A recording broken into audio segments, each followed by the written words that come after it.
Walayah itu berarti orang yang 100% hidupnya berhubungan dengan Allah, mencintai dan dicintai Allah. Di antara cirinya, kayak istilah dalam Al-Quran itu, la khaufun alaihim walahum yahzanun. Tidak ada rasa takut, tidak ada rasa sedih. Siapapun yang ngaku wali kok masih sering takut, takut miskin, takut kalah, takut jatuh, takut macam-macam, berarti dia bukan wali. Wali itu tidak takut apapun. Wong cuma dunia aja kok. Kalah tidak masalah, menang juga tidak kaget. Dia tidak takut apapun. Sukses alhamdulillah, tidak sukses biasa. Nah, itu berarti stabil. Itu wali, walaya. Apalagi sedih, tidak ada yang bikin dia sedih. Segalanya sudah skenario dari Allah. Itu berarti orang semacam ini sudah memasuki walaya.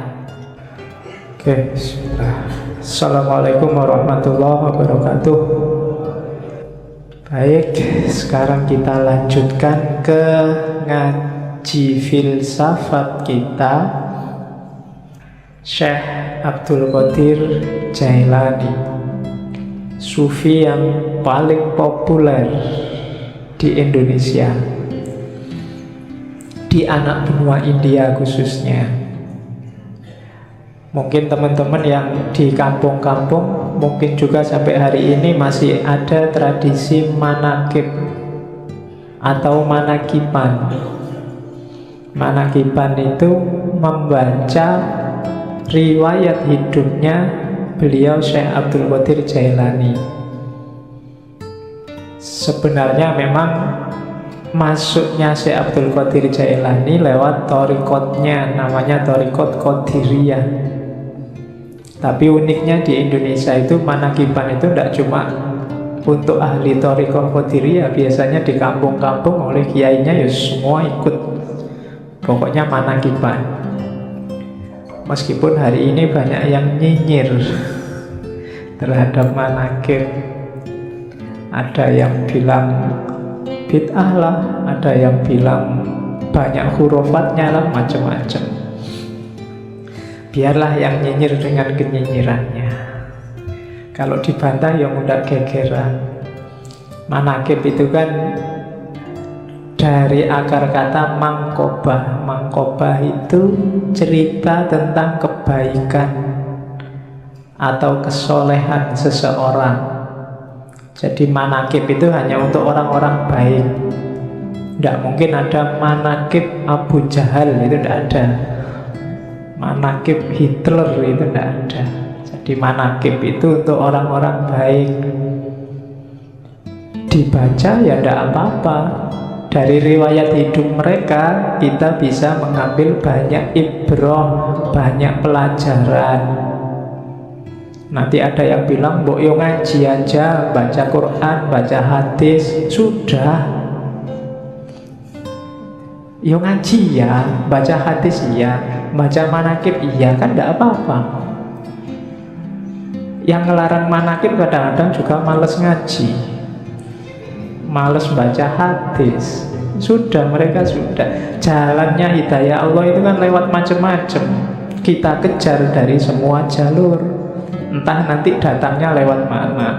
Mungkin baca Quran, baca hadis tidak paham-paham, diinspirasi oleh riwayat hidupnya para wali, orang-orang suci, terus terbuka kesadarannya, kan mungkin saja. Jadi itu. Jadi tidak usah galau kalau ada yang kritik-kritik. Ya yang kritik silahkan jalan dengan jalurnya sendiri, kita punya jalur sendiri. Oke, Syekh Abdul Qadir Jailani ini dikenal punya gelar Muhyiddin. Dikenal juga punya gelar Ghausul A'zam. Ghausul A'zam itu penolong besar. Kenapa penolong besar? Ya karena ajaran-ajarannya membuat kita sadar terus selamat di akhirat. Akhirat itu kan urusan besar. Kalau pertolongan urusan dunia aja kita sangat terima kasih, apalagi urusan akhirat. Makanya beliau digelari Ghausul A'zam. Dan Ghaus ini kan jenis wali ranking 2 kelihatannya, di bawah kutub. Jadi beliau wali besar. Nanti ada cerita seorang sufi hampir 2 abad sebelum Syekh Abdul Qadir Jailani yang sudah meramalkan bahwa besok ada wali namanya Abdul Qadir yang lebih besar dari hampir semua wali. Wali ini namanya Junaid. Jadi Syekh Junaid ini satu ketika waktu pengajian kayak gini tiba-tiba ekstase terus teriak-teriak, kakinya ada di pundakku, kakinya ada di pundakku. Murid-muridnya heran, ini guruku ini piye to ngaji kok tiba-tiba ngomong kakinya di pundakku. Ternyata setelah ditanya, apa tuh guru maksudnya? Oh enggak, tadi aku dapat penglihatan bahwa besok akan ada wali besar namanya Abdul Qadir, dan kakinya ada di atas pundak semua wali. Nah, itu ceritanya Junaid. Dan beliau Syekh Abdul Qadir Jailani ini masih apa ya, kalau di Indonesia disebut Habib mungkin ya, karena ayahnya keturunan Hasan, ibunya keturunan Husain. Jadi 2 jalur. Dia termasuk Hasaniyin dan Husainiyin. Oh itu wis berarti masuk Ahlul Bait. Ini Habibnya Habib berarti double. Ya, cuma tidak pakai gelar Habib ya, nggak pakai Habib Abdul Qadir, dan dia pakai, orang menyebutnya Syekh. Syekh ini gelar universal.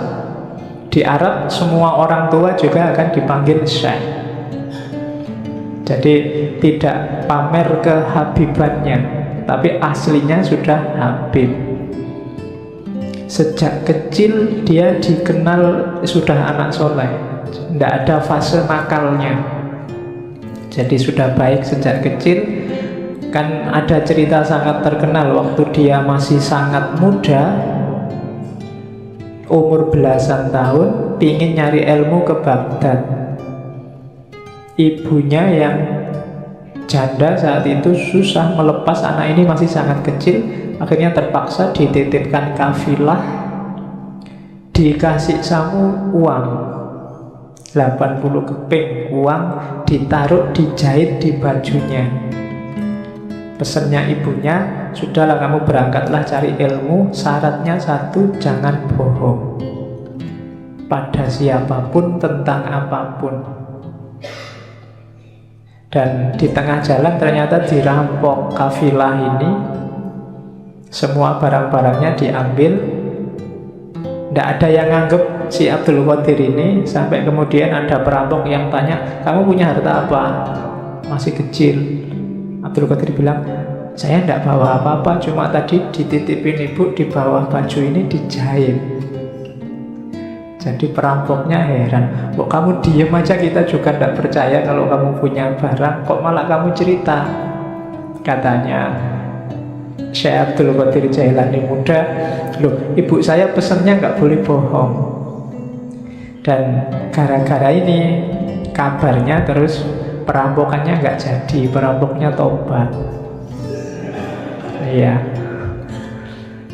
Jadi itu yang saya sebut jalur hidayah itu dari mana saja. Maka orang ya nyari hidayah dari macam-macam. Jangan disalah-salahkan. Kalau amal itu amal kebaikan. Loh kan amal kebaikan yang lain banyak. Lah iya jalurnya banyak. Yang lain juga dilakukan macam-macam. Nanti dari salah satunya mungkin akan datang hidayahnya Allah. Nanti Syekh Abdul Qadir ini ada cerita waktu di Baghdad pingin daftar ke universitasnya Ghazali, Madrasah Nizamiyah, tapi nggak diterima. Ya mungkin ya kayak kalian mungkin melamar di kampus mana, UGM apa mana, terus ditolak. Nggak apa-apa, nggak usah galau. Si Abdul Qadir Jailani juga nggak diterima kok awalnya. Dari situ terus dia nyari guru-guru yang lain. Banyak gurunya, orang-orang suci, orang-orang terkenal. Termasuk yang paling dekat ada syekh namanya Syekh Hamad. Syekh Hamad ini penjual sirup di pasar, tapi termasuk seorang wali besar. Dan nanti dari banyak wali inilah, dari banyak ulama, Syekh Abdul Qadir Jailani belajar. Awalnya sebenarnya dikenal juga sebagai ahli fikih fuqaha, tapi kemudian mengembangkan ilmunya dan masuk ke dunia tasawuf, sampai kemudian dikenal sebagai guru besar. Ceritanya satu ketika sebenarnya dia tidak pingin ceramah-ceramah, ngajar-ngajar itu, tapi ceritanya Syekh Abdul Qadir sendiri, tiba-tiba ada dorongan kuat sekali dari dirinya untuk ngomong. Akhirnya kalau hari ini kultum lah dia, dengan audien paling ya orang sekitarnya, termasuk yang ada di masjid. Begitu dia ngomong ceramah, banyak orang yang terpengaruh. Besoknya masjidnya penuh, besoknya lagi luber sampai halaman, besoknya lagi sampai sealun-alun kota, besoknya lagi orang satu kota. Sampai ceritanya si Abdul Qadir kalau ceramah biar kelihatan naik ke menaranya masjid. Jadi ya karena audiennya orang Batak, orang soleh-soleh. Kalau di Indonesia ya susah. Kamu ceramah sampai capek ya, yang datang ya paling berapa zaman itu. Dan beliau dikenal kemudian sebagai wali besar dengan segala cerita. Kalau di kitab-kitab manaqib itu kan banyak cerita-cerita karomahnya. Itu yang sering dikritik oleh orang yang tidak suka manaqib. Di situ banyak cerita yang tidak masuk akal. Ya jawabannya gampang lah, namanya aja karomah. Definisinya yang khawarikul adat mesti. Ya pasti tidak masuk akal. Kalau masuk akal namanya bukan karomah.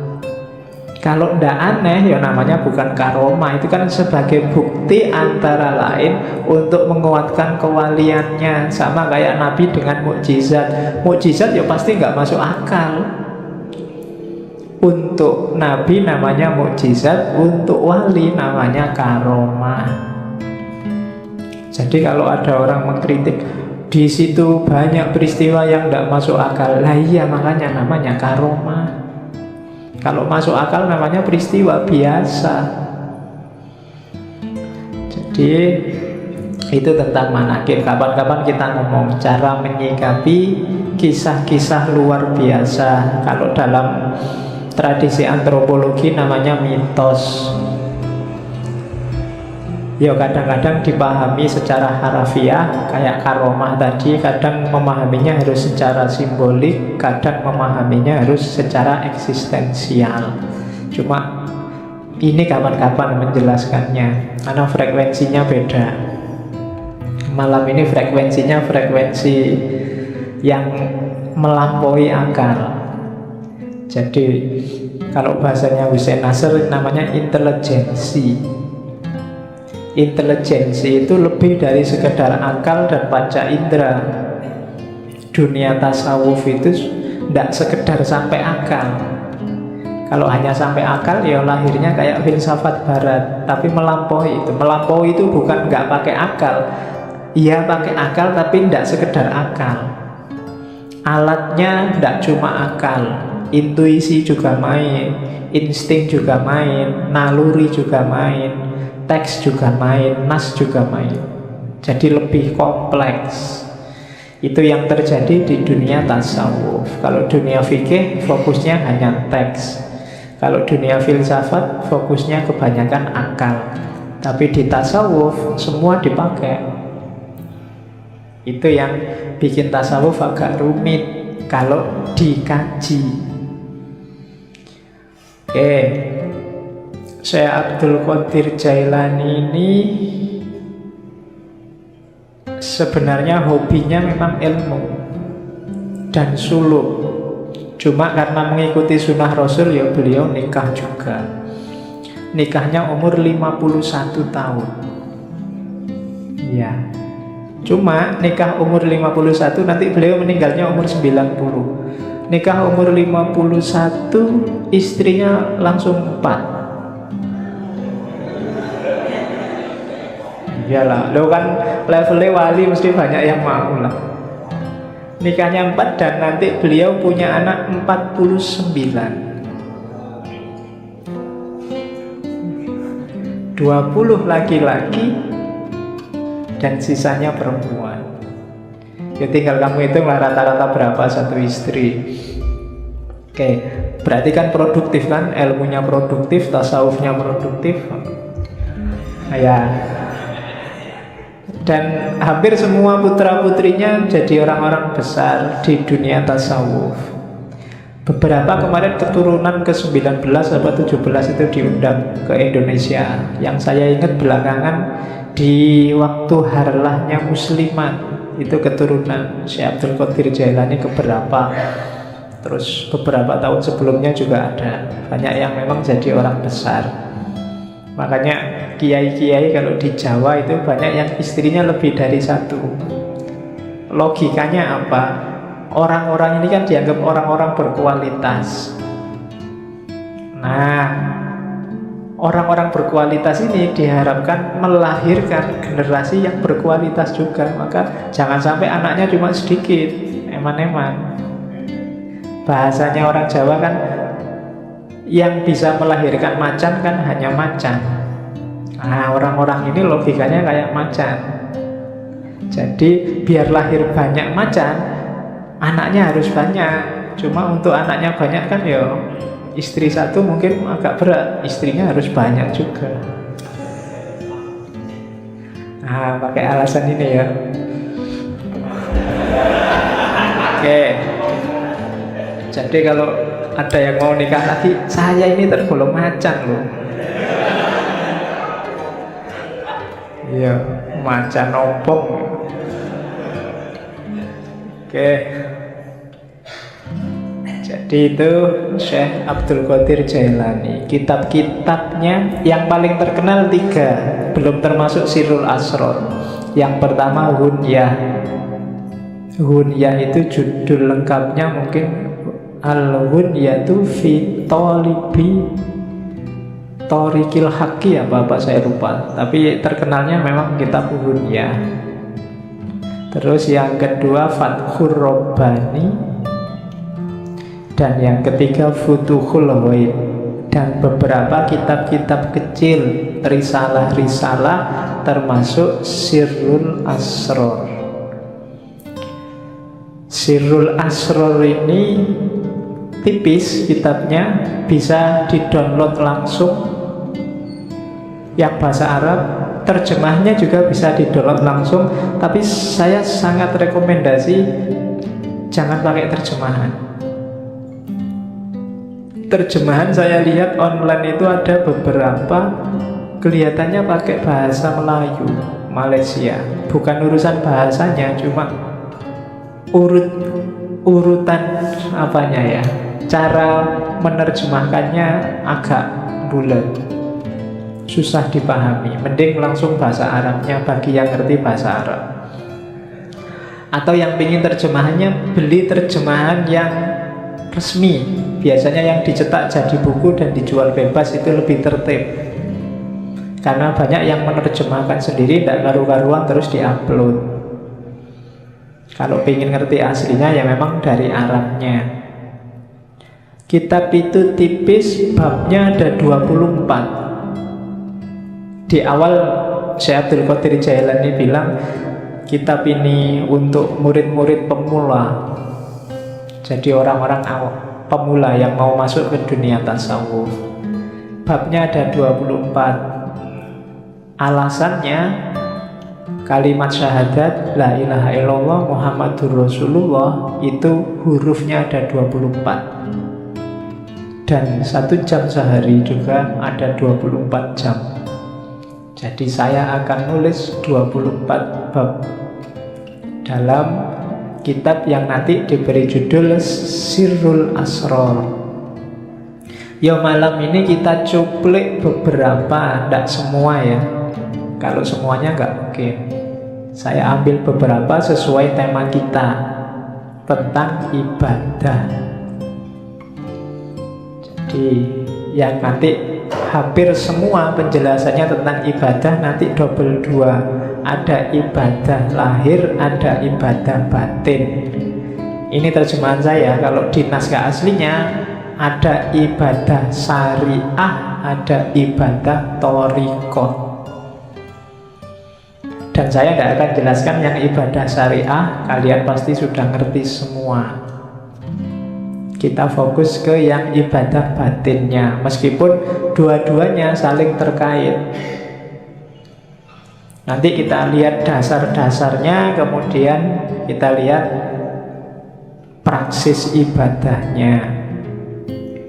Oke, bismillah, dimulai.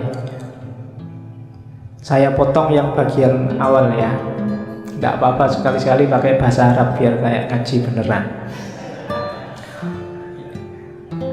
Jadi itu kalimat di bab awal, pembukaan.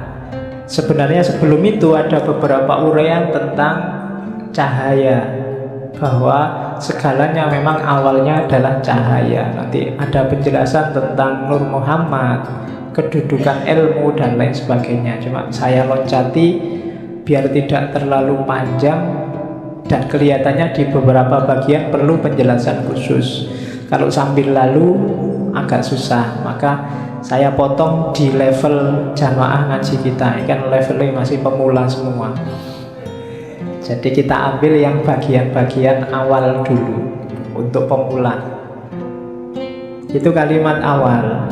Fal ilmul munazzalu alaina ilmani.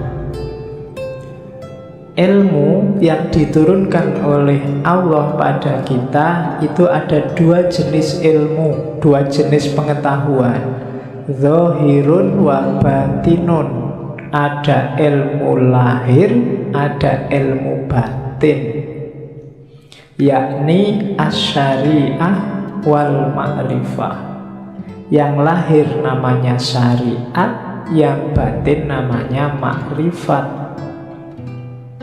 Fa'amrun bisyari'ati ala fa'amaro bisyari'ati ala zahirina wa bil ma'rifati ala batinina.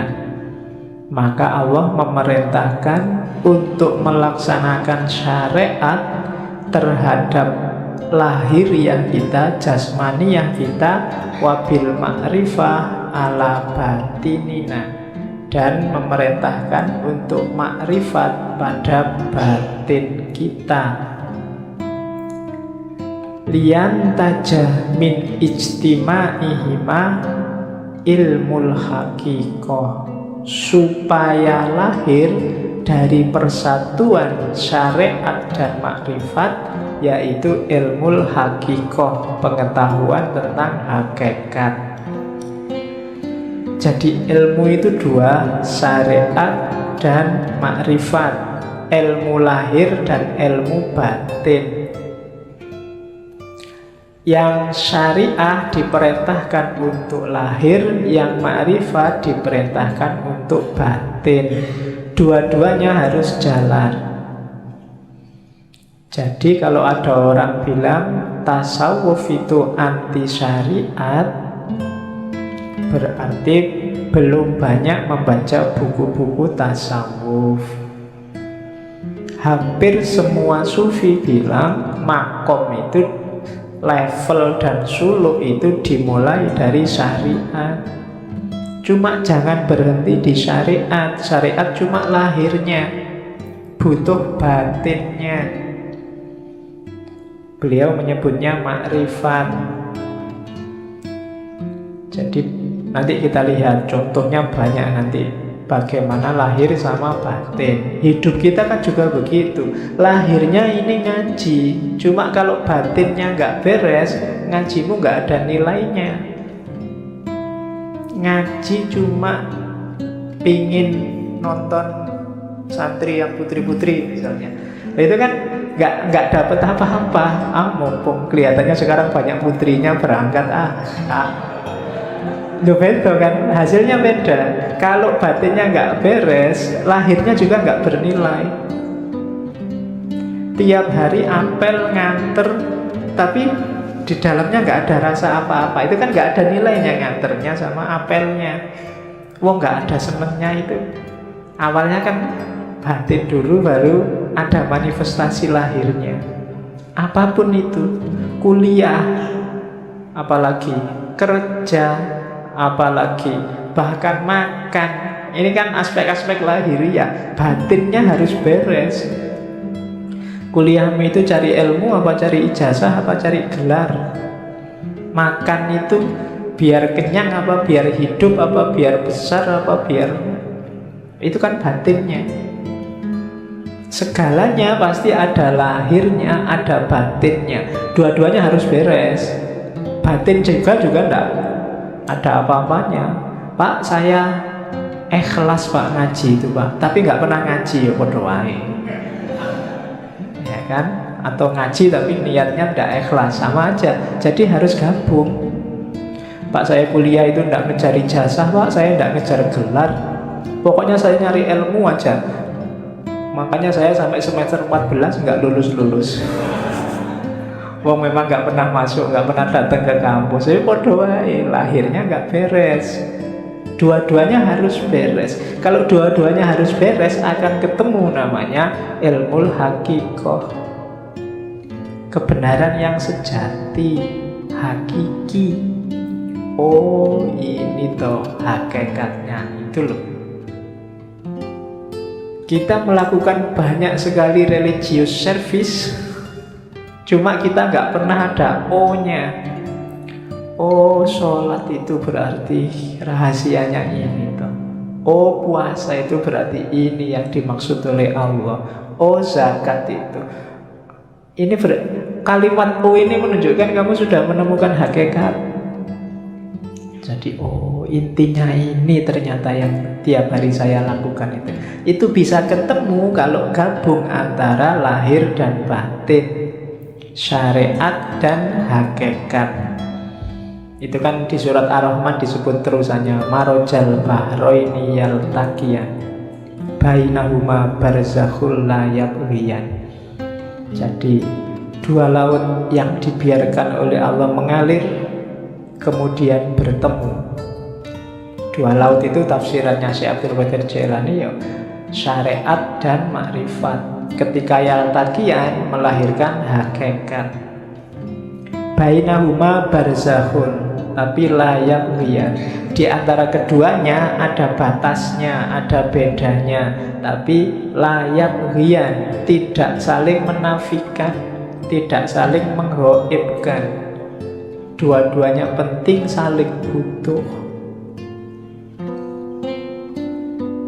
Wa illa famujarradu ilmi dzahir la tahsulul haqiqah.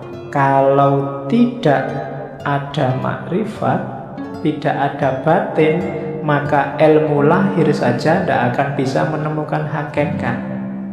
Wala yasilu ilal maksud, dan tidak akan ketemu maksudnya. Wal ibadatu, dan ibadah itu, wal ibadatu al kamilatu yang sempurna, bihima berdasarkan keduanya, la biwahidihima, tidak karena salah satunya. Jadi harus ada dua-duanya. Wa ma khalaqtul jinna wal insa liya'budun, dan tidak aku ciptakan jin dan manusia kecuali untuk menyembahku. Tafsirnya Syekh Abdul Qadir Jailani, liya'buduna itu ai sekaligus liya'rifuni, supaya kenal aku, supaya makrifat. Jadi ya'bud itu ibadah zahir, di situ terkandung liya'rifuni, supaya kenal Allah, supaya makrifat. Kenapa? Ya, faman lam ya'rifhu kaifa ya'budhu. Barang siapa ya, karena siapa yang tidak mengenalnya, bagaimana dia bisa menyembahnya? Kita bisa ibadah. Ibadah itu kan melayani Allah, mengabdi pada Allah. Nah kalau kita tidak kenal Allah, tidak ada aspek makrifatnya, tidak ada aspek batinnya, gimana kita bisa melayani Allah, memenuhi permintaannya Allah? Jadi dua-duanya harus saling ada, saling mendukung, saling membantu untuk mewujudkan hakikoh, pemahaman akan kebenaran yang sejati. Itu dasarnya. Makanya malam ini saya kasih judul ibadah lahir dan ibadah batin. Ini loh rankingnya katanya Syekh Abdul Qadir Jailani. Tadi kan ilmu itu dua jenis. Kalau di ranking, ilmu itu dari lahir masuk ke batin. Batin itu tadi kan ke dalam sama sekali. Jadi ilmu paling kelihatan itu ilmu lahir. Isinya perintah, larangan, hukum, halal, haram, sunnah, mubah, dan lain sebagainya. Itu ilmu lahir. Boleh ngerokok apa tidak boleh, boleh apa lagi. Itu kan hukum semua. Facebook itu haram apa halal, WA itu haram apa halal, gitu. Itu ilmu lahir. Kalau lahir saja tanpa batin, ya nanti kayak ayat tadi, tidak nyampe maksudnya. Hanya berlandaskan pada nas dan yang kelihatan saja. Itu yang bikin sering-sering ada fatwa aneh-aneh, karena yang dilihat lahir saja. Saya lupa dulu di Mesir ada fatwa untuk menghindari zina mata, zina macam-macam. Misalnya nanti kita sekantor sama perempuan yang bukan muhrimnya, maka disarankan yang laki-laki ini boleh nyusu dulu sama perempuan ini. Kalau sudah nyusu kan jadi anak susuan, halal. Bukan lagi. Loh ada kan yang gitu loh. Dulu saya lupa Mesir apa mana itu, mufti yang fatwanya aneh. Jadi biar kalau kita berdua sama perempuan bukan muhrim satu ruangan kan nggak boleh. Biar halal, nyusulah dulu. Kalau sudah nyusu, jadi anak susuannya. Halal sekarang. Loh. Enak ya kalau gitu. Oke. Tapi nggak usah minta nyusu ya di masjid. Oke. Lo kalau mempertimbangkan lahir cuma itu bisa memainkan dalil. Untuk tidak begitu ya masuklah ke level yang lebih dalam, ilmu batin. Ilmu batin level paling bawah, level paling dangkal itu batinnya syariat, namanya thariqah. Di dalam thariqah ada yang lebih dalam, namanya makrifat. Di dalam makrifat ada yang lebih dalam, yaitu hakikat. Itu yang katanya Syekh Abdul Qadir Jailani, batinul bawatin. Batinnya batin. Jadi lapisan paling luar syariat, lapisan di dalamnya thariqah. Di dalam thariqah ada makrifat, di dalam makrifat ada hakikat. Jadi syariat itu perintah lahiriahnya. Perintah lahiriah ini pasti ada maksud dan tujuannya. Kesanalah kita menuju maksud dan tujuannya. Itulah namanya thariqah. Kalau kita menuju ke sana, kita akan menemukan pemahaman. Oh, rahasianya ini toh. Itulah makrifat. Kalau sudah gabung semua syariat, thariqah, makrifat, kita akan sampai pada makom namanya hakikat, menemukan kebenaran yang hakiki dan sejati. Beberapa sufi menganggap makrifat sama hakikat ini satu level. Orang yang sudah ngerti hakikat pasti dia makrifat, orang yang makrifat pasti kenal hakikat. Jadi yang jelas ada syarak, syariat, jalani itu, kemudian kejar rahasianya, maksudnya. Jangan cuma kayak mesin ya, robot yang diprogram A terus jalan A, tapi pahami tujuannya, gapailah tujuan itu, itulah namanya thoriqah, cara menemukan tujuan dari syariat. Kalau sudah serius menjalani syariat melalui thoriqah, orang akan memahami rahasia-rahasianya, itulah ma'rifat. Dan kalau sudah ma'rifat berarti dia sudah paham hakikat kebenaran yang sejati, itulah ilmu. Ilmu apapun sebenarnya levelnya ke situ, karena semua ilmu muaranya akhirnya harus pada Allah, harus pada hakikat. Yang belajar fisika, matematika, biologi dan seterusnya harusnya membawa kepada Tuhan. Jadi ada level lahiriah ilmunya syariat, terus thoriqahnya. Jadi ilmu ini yang bisa membawa ke Allah pakai jalan apa? Itu namanya thoriqah. Kalau sudah menjalani itu akan memahami rahasianya sampai di namanya ma'rifat. Kalau sudah sampai ma'rifat, insya Allah disitulah ketemu hakikat. Jadi syariat, thoriqah, ma'rifah, hakikat.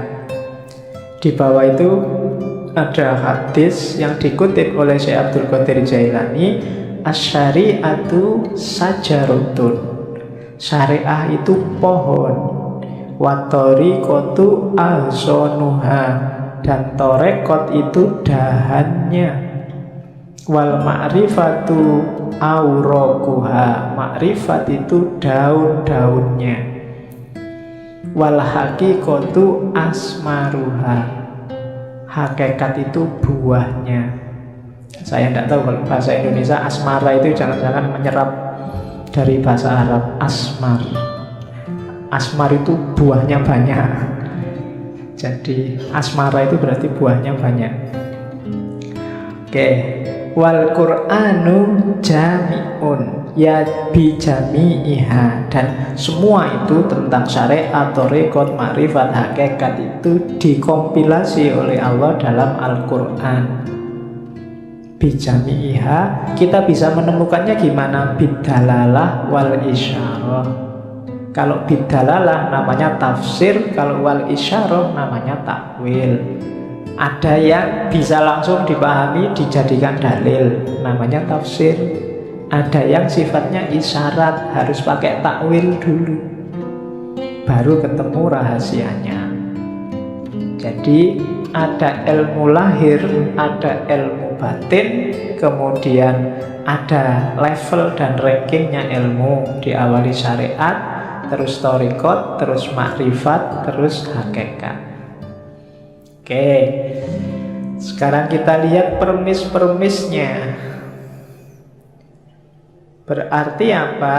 Berarti ibadah itu dari syariat menuju hakikat. Berarti tugas kita di dunia itu yang pertama belajar tentang syariat, kemudian menjalani syariat, kemudian belajar tentang hakikat dan memahami hakikat, kemudian menjalankan hakikat lewat thoriqah tadi. Jadi dari syariat menuju hakikat. Jangan khawatir kalau ada yang ngomong sufi tidak sholat, sufi tidak puasa, itu hoax kalau hari ini. Ya, itu hoax. Oke, itu saya potong beberapa kalimat yang bagus. Perbuatan yang baik mestilah dilakukan dengan cara yang benar. Kalimat ini bisa dipakai karena sekarang banyak orang yang melakukan perbuatan baik dengan cara yang tidak baik. Mengingatkan tapi menyakiti, nah itu melakukan perbuatan baik. Mengingatkan kan baik, tapi dengan cara yang tidak baik. Ngasih sedekah tapi pakai caci maki, nah itu juga perbuatan baik. Ngasih sedekah, jalannya bukan caci maki. Ngasih tahu tapi bentak-bentak, nah itu banyak. Kita sering melakukan perbuatan baik tapi jalannya tidak baik. Ada juga yang kedua, berhati-hatilah dalam beramal agar amalan itu bukan untuk dipertontonkan atau diperdengarkan pada orang lain. Semua dilakukan karena Allah, hanya nyari ridhonya. Banyak sekarang orang yang pamer. Dan alhamdulillah media massa hari ini, medsos hari ini tuh mendukung kita untuk pamer. Ya kan? Ngapain dikit aja diposting, dipoto. Baru traktir temen nih, dipoto jazz. Terus semua ngasih jempol.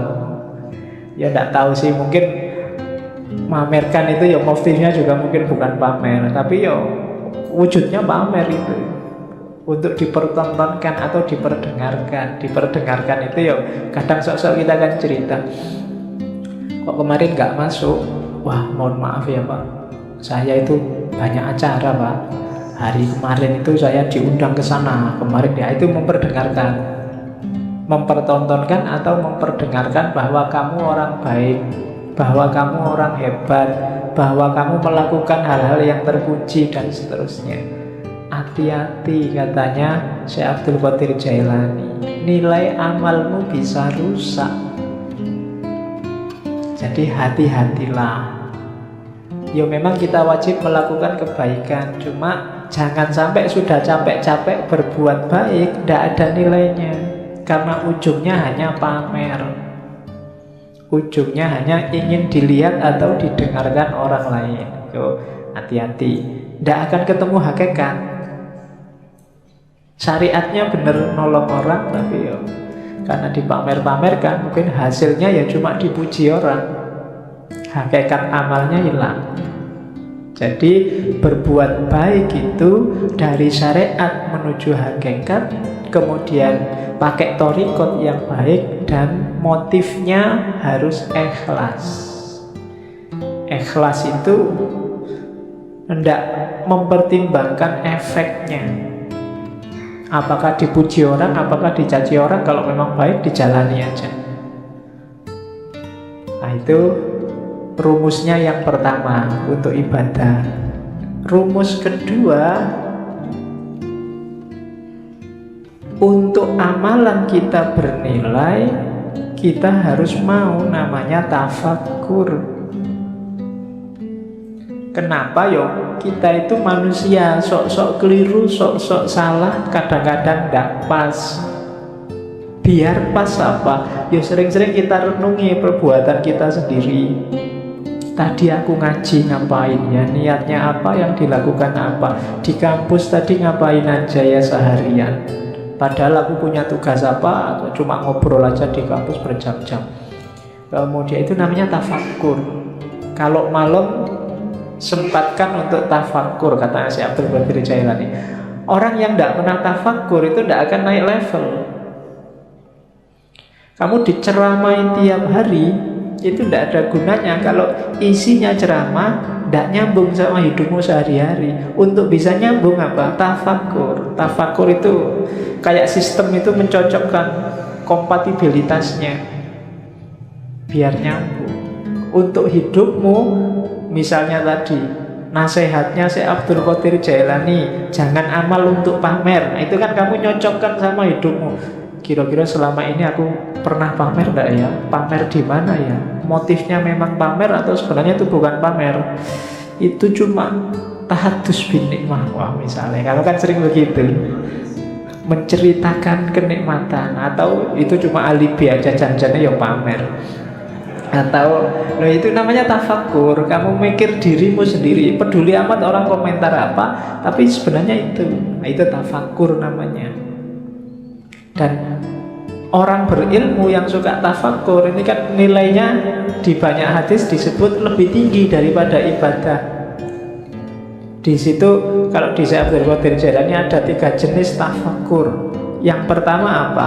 Merenungi sesuatu dan mencari sebabnya, mencari bagian-bagiannya, sampai kemudian ketemu Allah. Aku bisa begini itu karena siapa ya? ada peristiwa itu ditelusuri asal usulnya. Ya sih, semuanya memang skenario-nya Allah. Tafakur yang semacam ini kayak ibadah 1 tahun, katanya Syekh Abdul Qadir Jailani.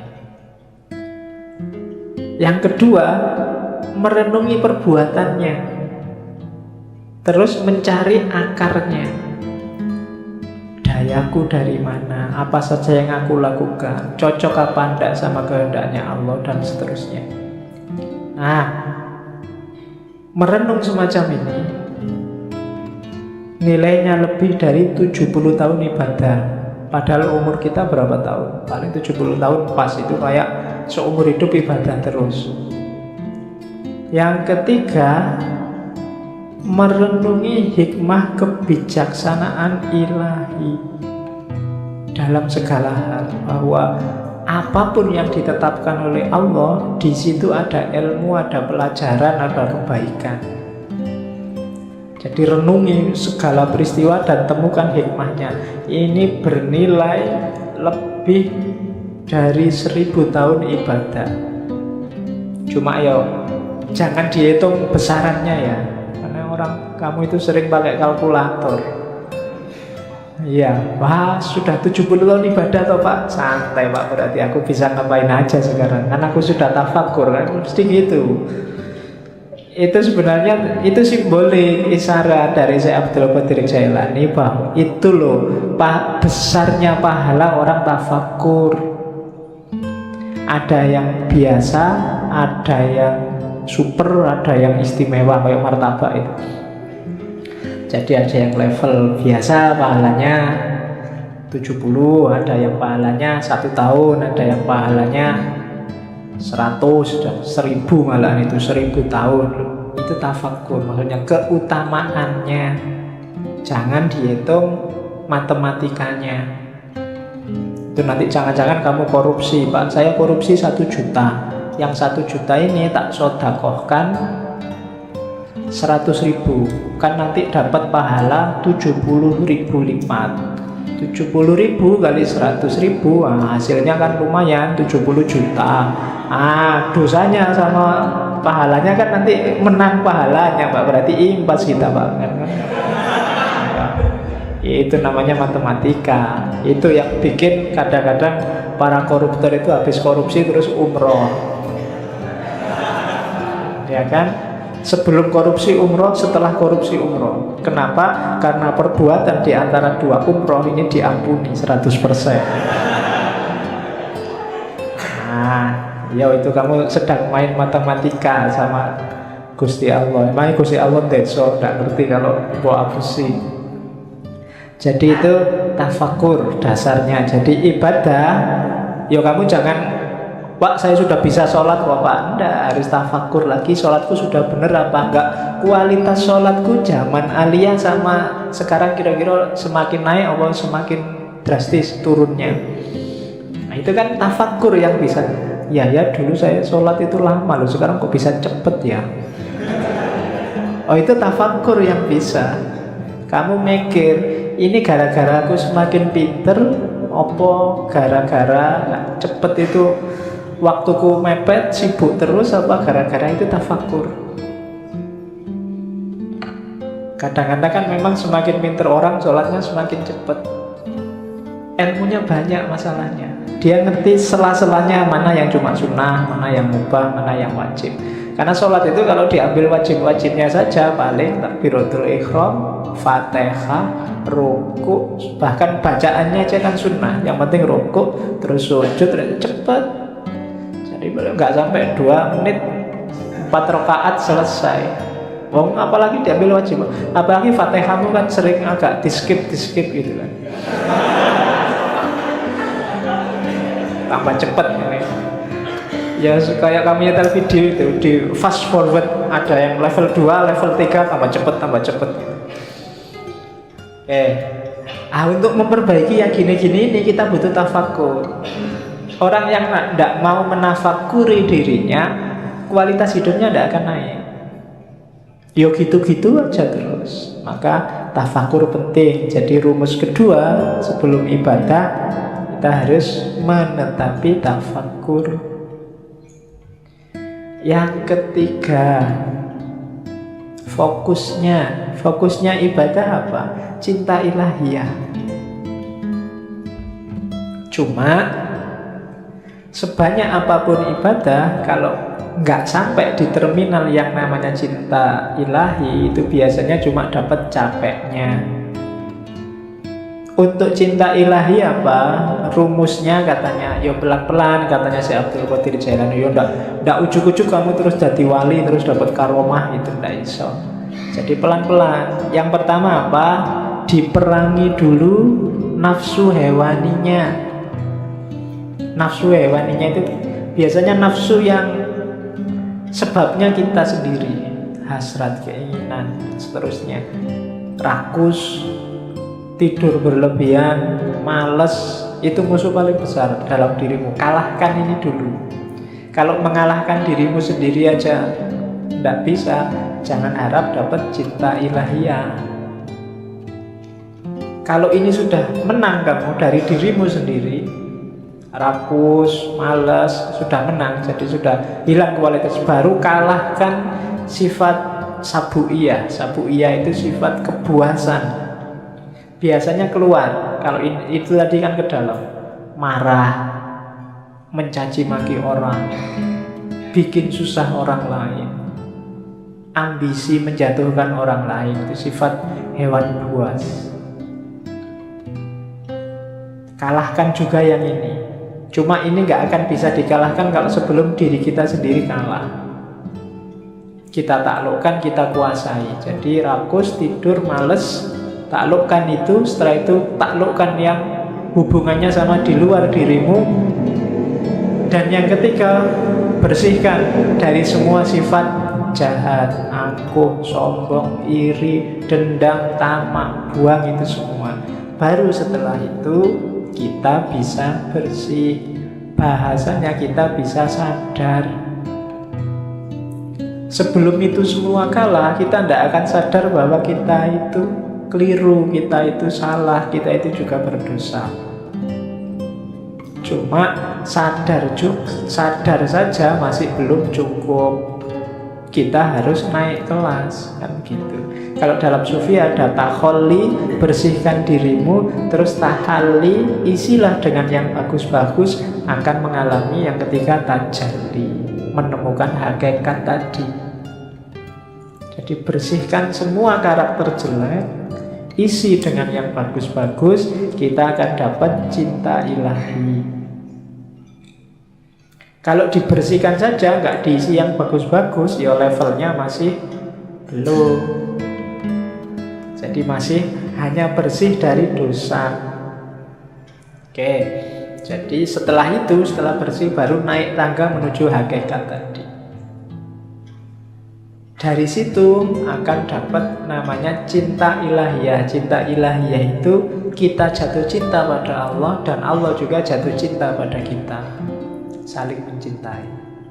Hari ini masih belum, hanya Allah saja yang jatuh cinta pada kita. Kita belum mencintai Allah. Berpuluh-puluh tahun kita jual mahal sama Allah, padahal apa-apa yang ngasih Allah. Itu kan kayak kamu pacaran, sudah ditraktir tiap hari, diantar jemput tiap hari, masih aja jual mahal. Itu kurangnya apa Allah sama kita. Kita belum masih cinta sama dia, belum. Padahal kita tiap hari minta, berdoa itu kan minta sama Allah. Tapi disuruh membersihkan diri nggak mau. Alamatnya kita memang belum jatuh cinta sama Allah. Jadi kasihan Allah, bertepuk sebelah tangan cintanya. Karena kamu cuekin dia. Untung Allah itu cintanya sejati sama kita. Jadi ndak mutung, ndak patah hati, terus kamu ditinggal. Ndak. Kamu ditunggu sampai kamu jatuh cinta padanya. Ya. Cuma kamunya jual mahal. Saya tidak tahu kapan kamu sadar bahwa terlalu mahal kamu menjualnya.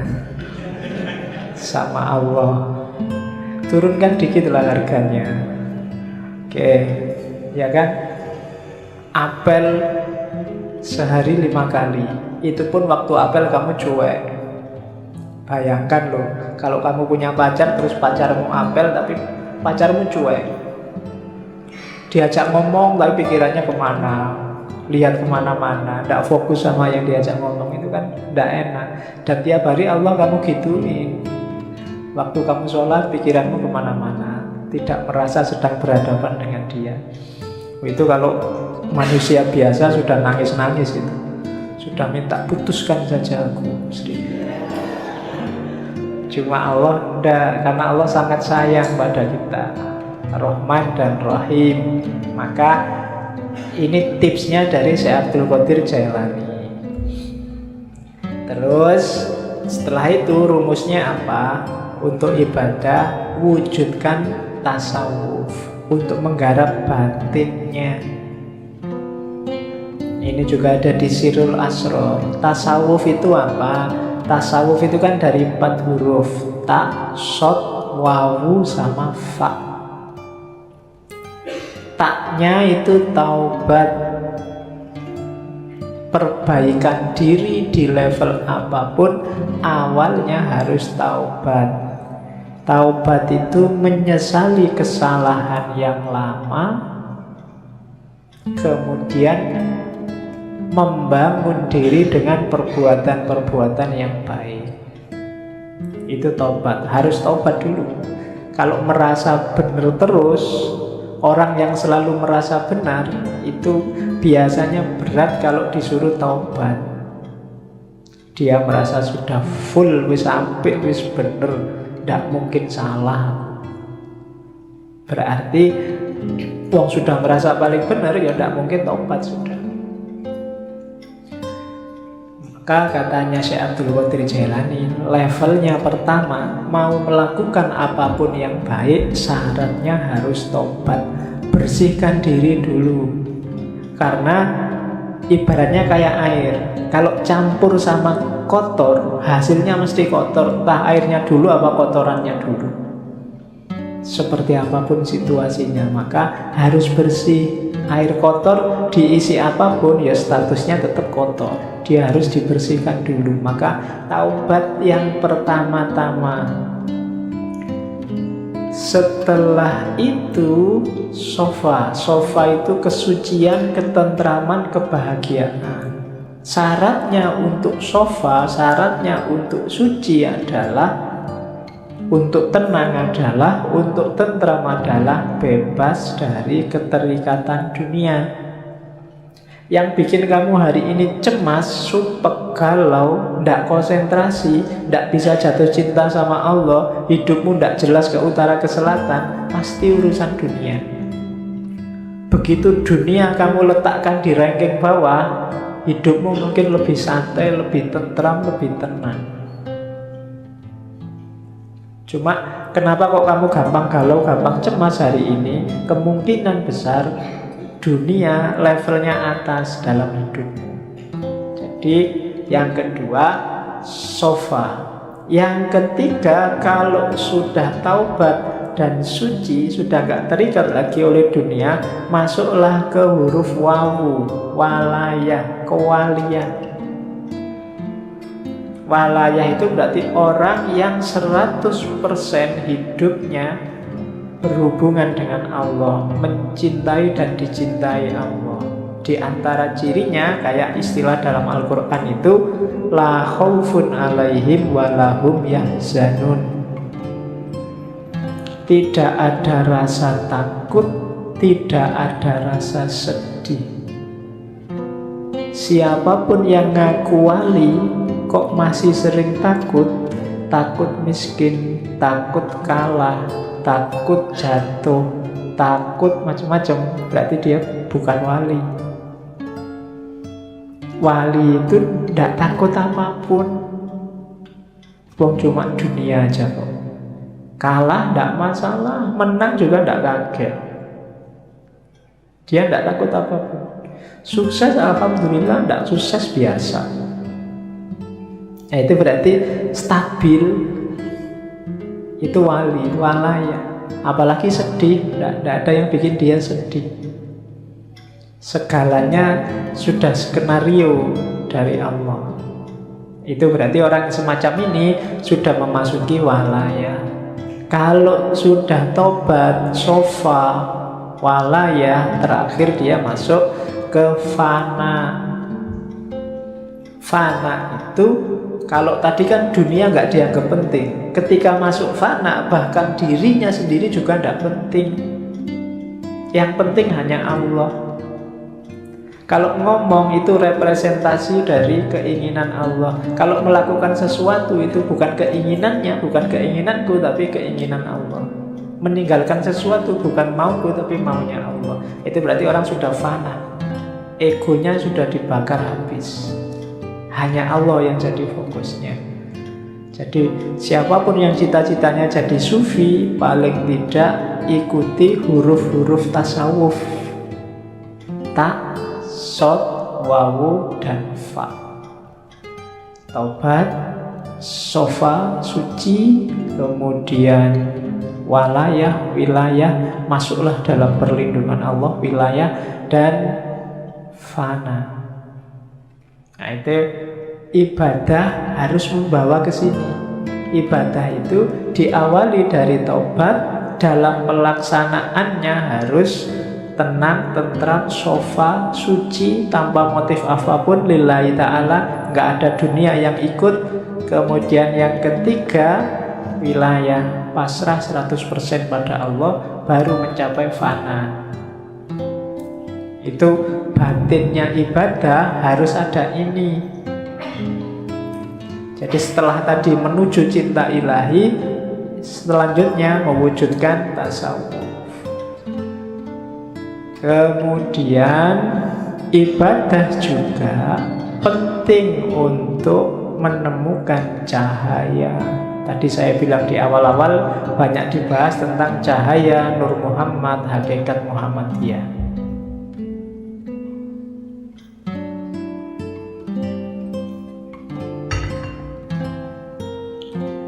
Yang ingin mengerti Nur Muhammad, hakikat Muhammadiyah, didengarkan ulang aja rekaman waktu Ibnu Arabi. Di semua sesinya, di ngaji sebelumnya banyak sudah ngomong itu. Cuma malam ini sengaja nggak saya ulang karena Syekh Abdul Qadir Jailani insya Allah beberapa kali masih akan kita kaji, entah di sesi tema apa. Malam ini kita fokus ke ibadah. Jadi ibadah juga satu jalan untuk menemukan cahaya nur. Ya cahaya primordial, cahaya sejati kan yang Nur Muhammad sama hakikat Muhammadiyah. Ya meskipun NU nggak usah nyari hakikat Nahdlatul Ulama. Urusannya beda.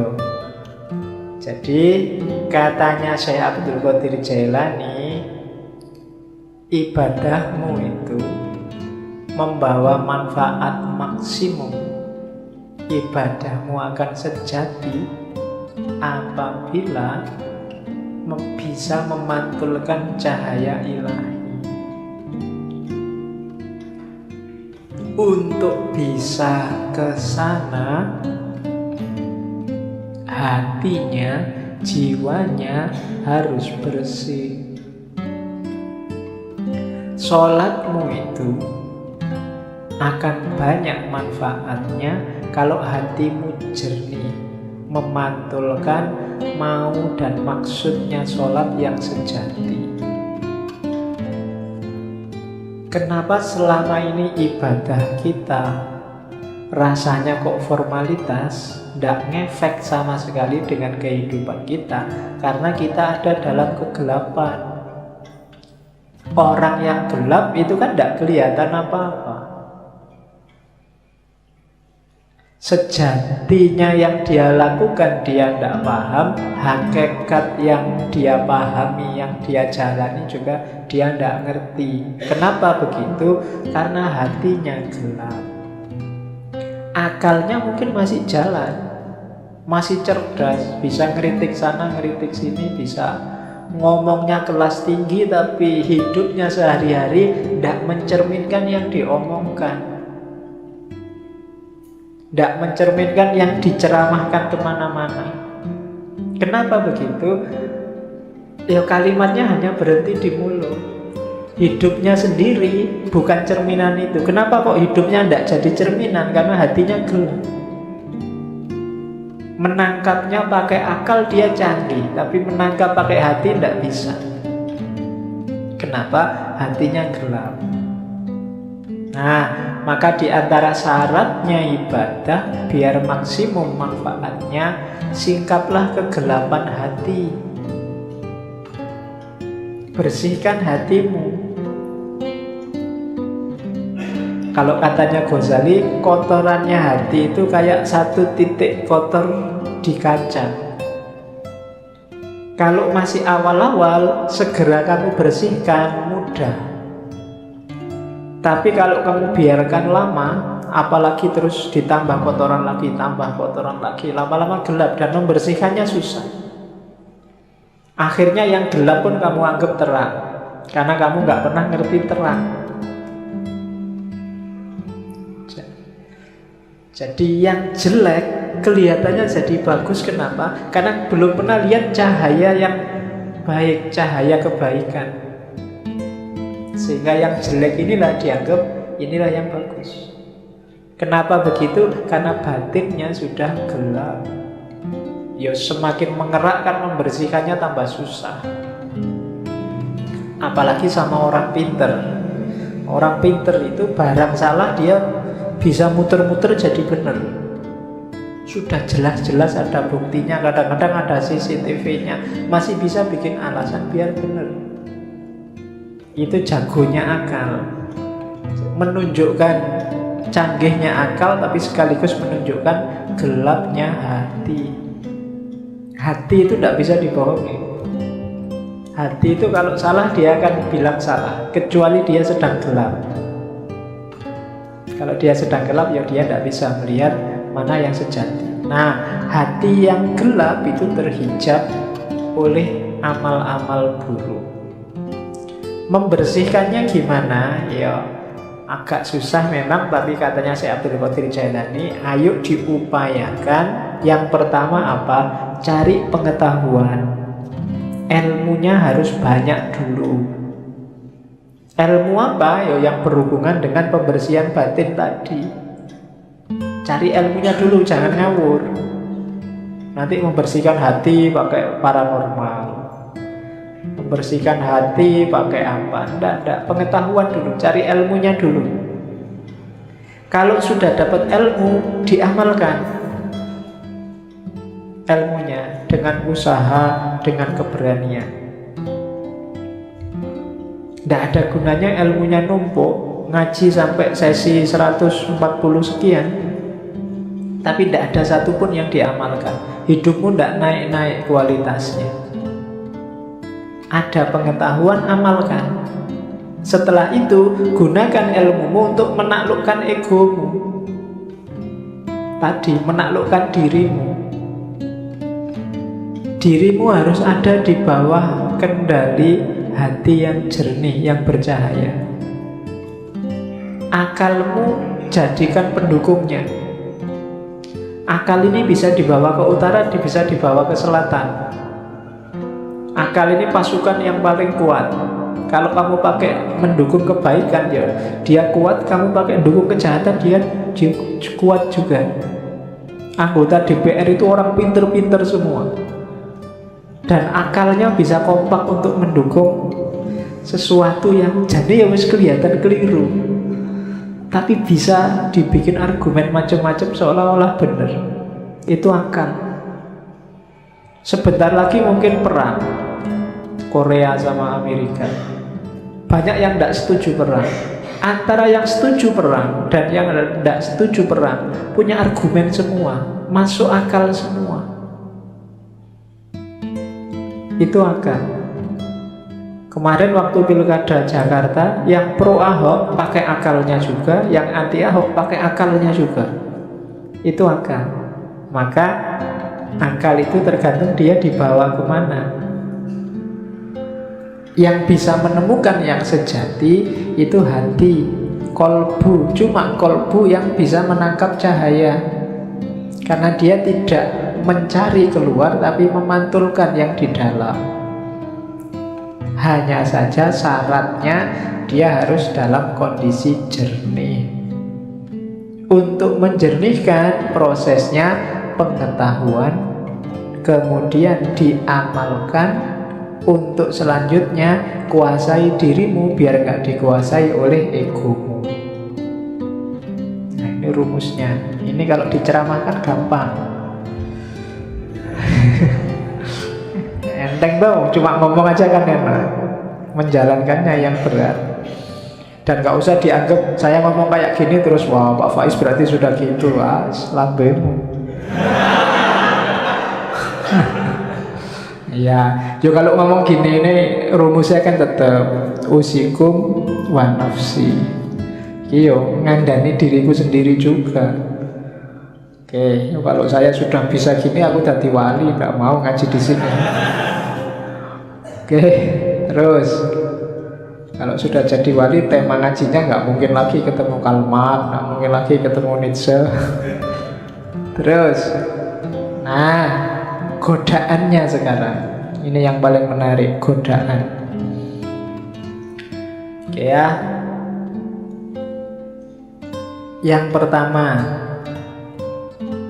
orang yang berilmu, bukan ilmu agama ya, ilmu lahir, itu biasanya godaannya adalah alam materi, dunia.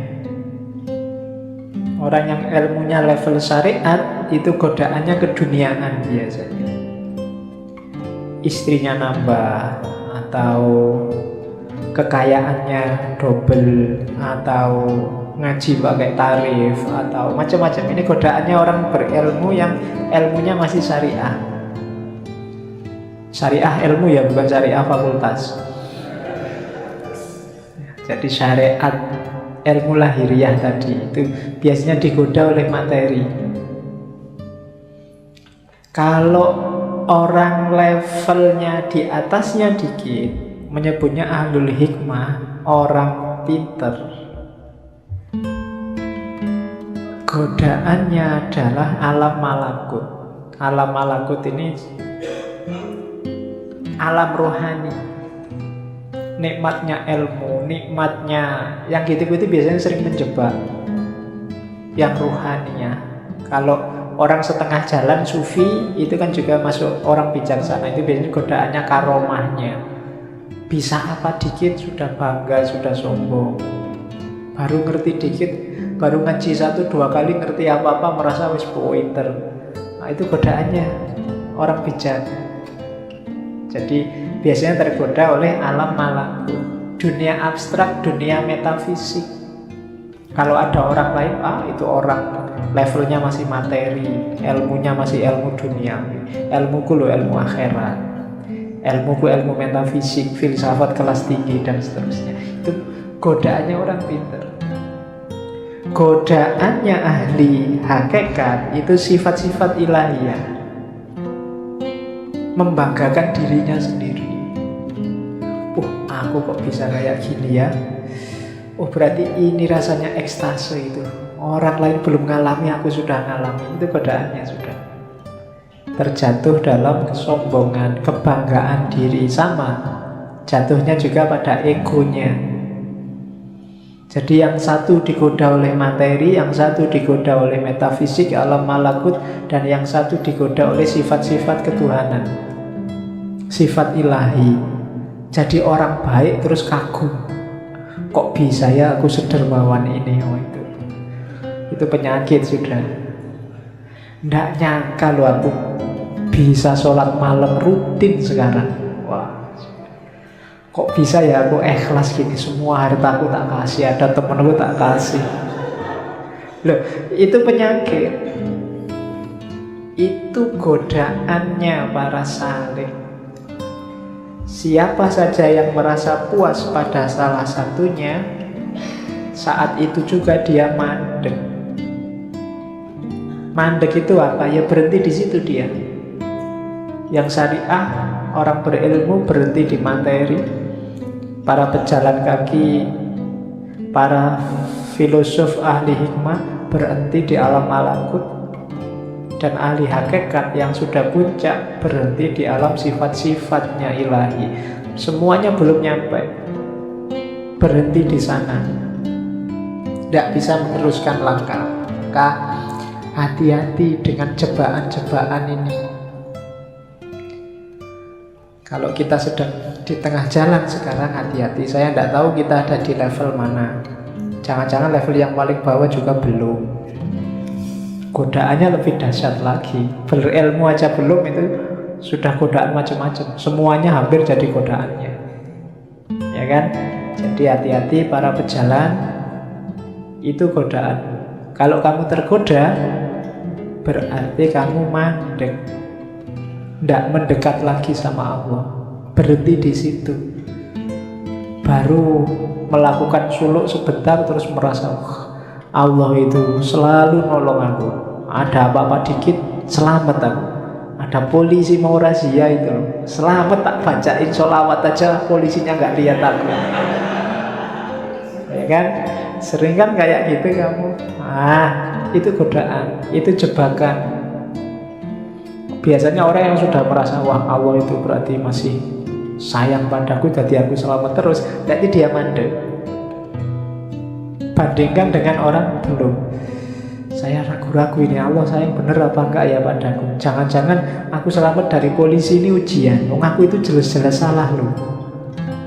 Kok sama Allah dibiarin gak ada hukuman, gak dicegat polisi. Nah, itu orang yang waspada. Ya biarkan toh ketangkep polisi, paling bayar. Bayar itu kan punya uang. Kalau nggak punya uang kan ya sudah, paling sidang. Sidang kan juga ada hukuman. Hukuman kan ya tergantung. Orang bayar itu kan kalau punya uang. Kalau nggak punya uang kan ya sudah, nggak bisa bayar. Oke, paling utang. Nanti di penjara Pak, makan gratis rumahnya. Oke, itu godaannya para pejalan. Terus, jadi ini godaan yang besar biasanya. Banyak orang terjebak juga di sini, berlindung di balik takdir. Sudah takdirnya Pak.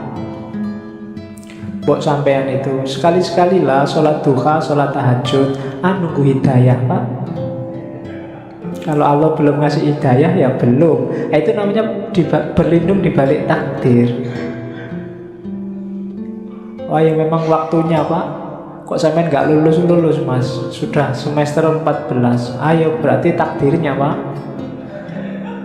Nah itu berlindung di balik takdir. Katanya Syekh Abdul Qadir Jailani tidak boleh berlindung di balik takdir. Berlindung di balik takdir itu kan bahasa kasarnya mengkambing hitamkan Allah.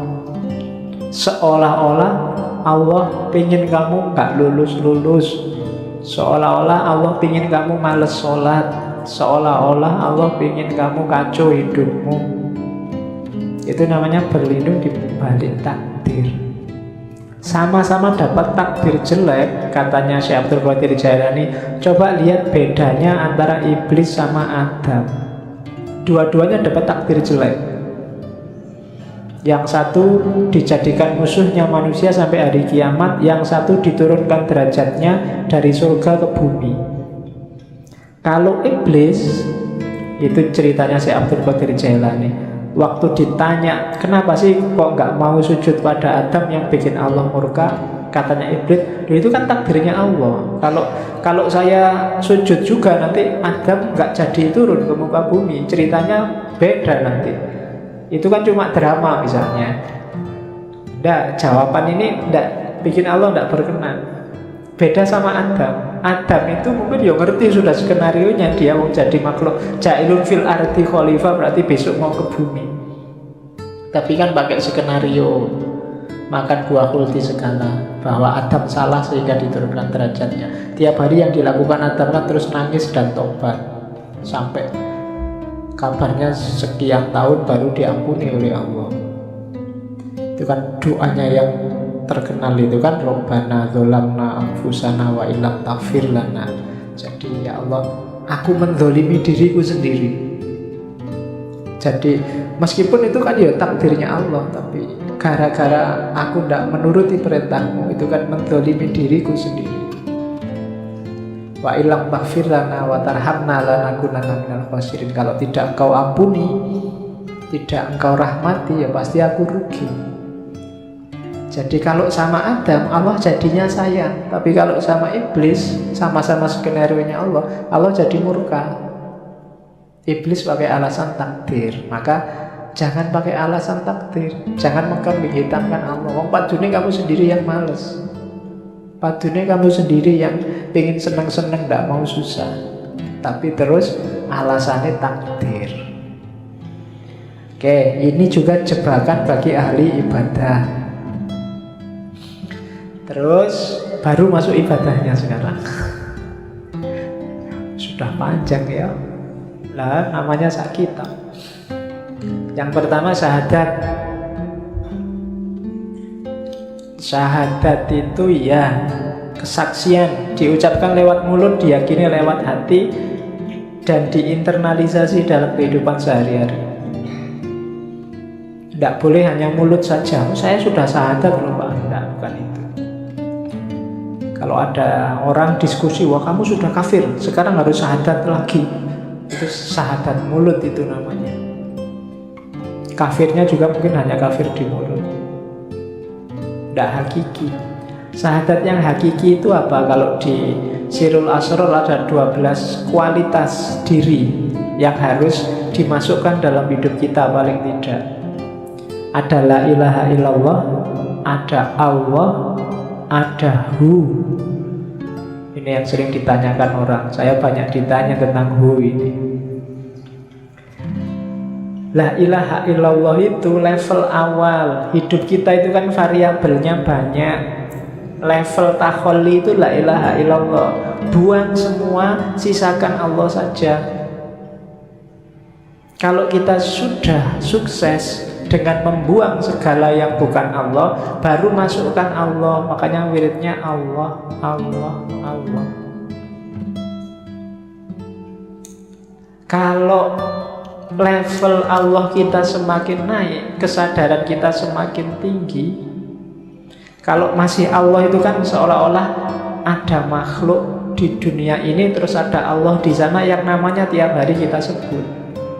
Tapi begitu kita sadar bahwa ya semua yang ada di alam semesta ini manifestasi tajalli dari keberadaan Allah, akhirnya tinggal Hu. Hu itu dia. Bahasa Arab dari huwa. Di mana-mana ada dia, maka wiridnya tinggal Hu. Itu juga masih berjarak, nanti pada puncaknya sudah tidak ada kalimat lagi. Jadi ada Allah, awalnya la ilaha illallah, terus Allah, terus huwa, dia. Terus kualitas-kualitas yang lain yang harus kita hidupkan dalam kehidupan sehari-hari. Yang pertama al-haqqu. Kita harus, Allah itu maha kebenaran, dan kita harus menghidupkan kebenaran dalam hidup kita. Orang yang hidupnya memilih jalur bukan jalur kebenaran, berarti dia keluar dari syahadat, keluar dari kesaksiannya bahwa satu-satunya yang layak disembah hanya Allah. Yang kedua hayyun, maha hidup. Hiduplah sebagai manusia dengan segala tanggung jawab tugasmu sebagai abdun dan khalifah. Qayyum, maha tegak, maha berdiri. Qahar, maha menaklukkan. Fattah, Fattah itu pembuka. Wahhab, maha memberi. Ini dalam hidup kita sehari-hari, dasarilah dengan ini. Yakinlah bahwa apapun yang kita peroleh di dunia diberikan oleh Allah. Apapun masalah kita, Allah yang ngasih solusi. Ya Fattah. Apapun yang kita alami dan kita lakukan dalam hidup kita, itu Allah lah yang menentukan. Namanya Qahar. Dan apapun yang terjadi, Allah yang mewujudkan. Qayyum. Ini prinsip-prinsip yang kita jalani setiap hari. Kalau kita yakin ada orang lain yang bantu kita mewujudkan keinginan kita, bukan Allah, berarti menyalahi syahadat dan seterusnya. Dan yang tiga yang terakhir itu wahid, ahad, somad. Wahid itu yang nomor satu, ahad itu yang satu-satunya, tunggal. Kalau wahid dalam hidup kita, Allah harus nomor satu. Urusan apapun tidak boleh mengalahkan urusannya Allah. Itu berarti wahid. Kalau wahid nanti ada isnen, ada salasa. Nah, Allah harus selalu number wahid, selalu nomor satu. Ngaji apa jalan-jalan? Kira-kira yang lebih disukai Allah yang mana? Oh, lebih disukai ngaji, aku milih ngaji. Itu berarti wahid. Allah kita nomor satukan. Cari pacar dulu apa kuliah? Nah, yang diridhoi Allah, yang sunnah itu nyari istri, Pak. Jadi saya nyari pacar dulu. Allah lebih suka kita punya anak banyak misalnya. Pokoknya cari prinsip yang menomorsatukan Allah dalam hidup. Yang kedua ahad. Kalau ahad itu Allah lah satu-satunya. Selama ini kita mendefinisikan tauhid itu Allah yang ahad, ya, yang maha esa, yang tunggal. Cuma dalam prakteknya yang membuktikan bahwa kita yakin Allah ahad itu Allah yang wahid. Ketika Allah kita nomor satukan dalam hidup kita. Buktinya apa bahwa Allah itu wahid? Allahus somad. Qul huwallahu ahad, Allahus somad. Buktinya Allah ahad itu Allah wahid. Buktinya Allah wahid, Allah somad. Allah satu-satunya tempat kita bergantung. Jadi satu-satunya tempat kita bersandar itu Allah. Itu baru kita syahadat beneran. Kita tidak menggantungkan diri pada ijazah, pada IP, pada gelar, pada uang, pada jabatan, pada pekerjaan. Allah saja tempat kita bersandar. Itu berarti Allahus somad. Ini kualitas syahadat nomor satu.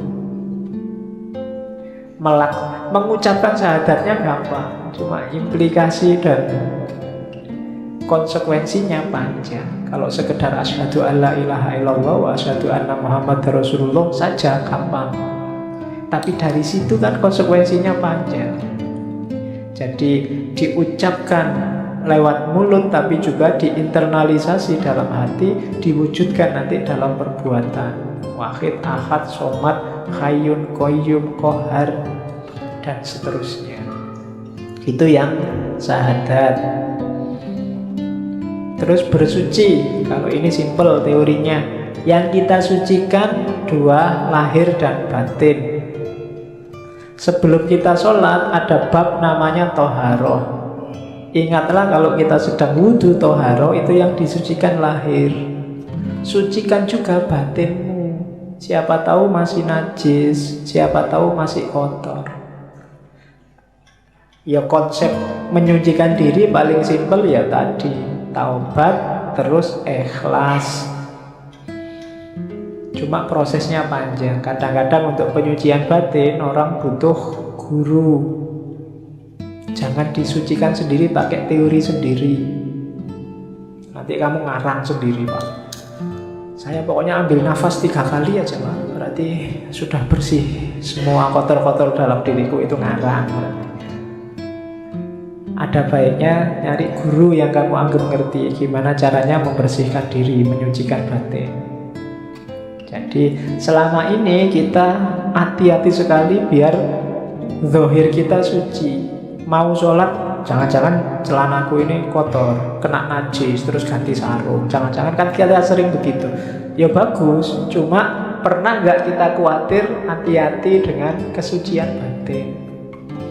Mau sholat dulu, batinku sudah suci belum ya? Jangan-jangan masih ada hasud, dengki, iri, cuek, dan seterusnya. Itu menyucikan batin. Jadi jalannya dua, taubat sama ikhlas. Makanya sholat itu ya diancang-ancang sebentar lah, jangan ujuk-ujuk. Apalagi jamaah, imamnya sudah mau rukuk, datangnya telat, ujuk-ujuk langsung berdoa. Ya ambil nafas sebentar, konsentrasi, bersihkan. Kalau lahir kan sudah, bersihkan batinnya. Sadari bahwa ini sedang berhadapan dengan Allah. Ya tidak usah tegang. Tapi juga kalau bahasa agama itu kan sholat itu rumusnya dua, khudu' sama khusyuk. Khudu' itu aktivitas fisiknya, khusyuk itu aktivitas batinnya. Jadi khudu' itu tunjukkanlah bahwa ini sedang sholat, sedang berhadapan dengan Allah. Jangan bikin gerakan aneh-aneh, jangan mengucapkan yang aneh-aneh. Itu yang oleh para ahli fikih dirumuskan macam-macam. Ada yang tidak boleh gerak 3 kali, tidak boleh macam-macam, itu sudah. Itu dari para ahli fikih. Intinya apa? Fisiknya harus khudu', tunduk, menunjukkan sedang berhadapan dengan Allah. Ya mungkin logikanya kalau sudah gerak 3 kali berarti sudah gak konsen sudah. Cuma ya gak harus diartikan letter luck, nanti bingung. Kadang-kadang digigit nyamuk terus kamu pun 1, 2, 3. Wih sudah 3. Bingung kamu ini. Ini saya balik ke sini 4, gagal sholatnya. Tapi kalau ndak balik gimana? Masa gini terus? Oh, itu namanya kaku. Ya khudu' lah. Ya gerak langsung gini kan tidak apa-apa, asal geraknya nggak gini-gini dulu, apa gini-gini dulu ya. Ternyata tidak apa-apa, harus 3 gini-gini dulu ya enggak, itu namanya tidak khudu'. Jadi asal khudu' sama khusyuk.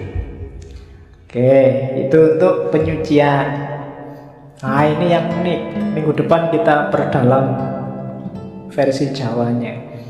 Sholat, ya nanti dijelaskan panjang tentang sholat 5 waktu ya. Dalilnya Syekh Abdul Qadir Jailani, sholat itu ada 2 jenis, sholat lahir sama sholat batin atau sholat kolbu.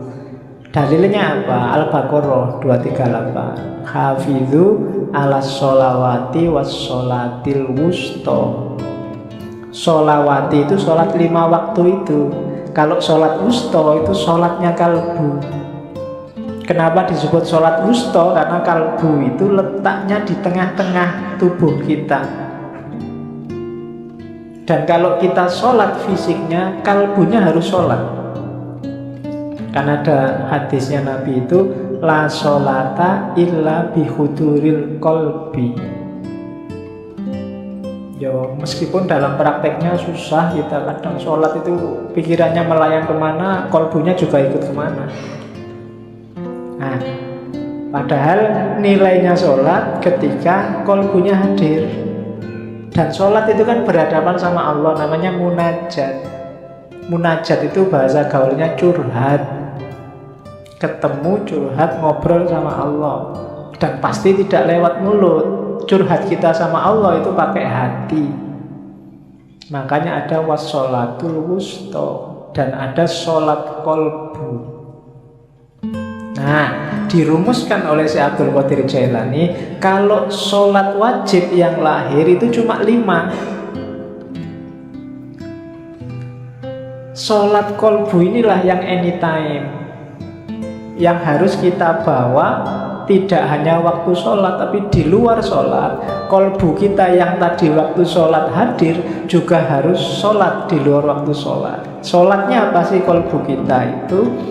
Ini loh.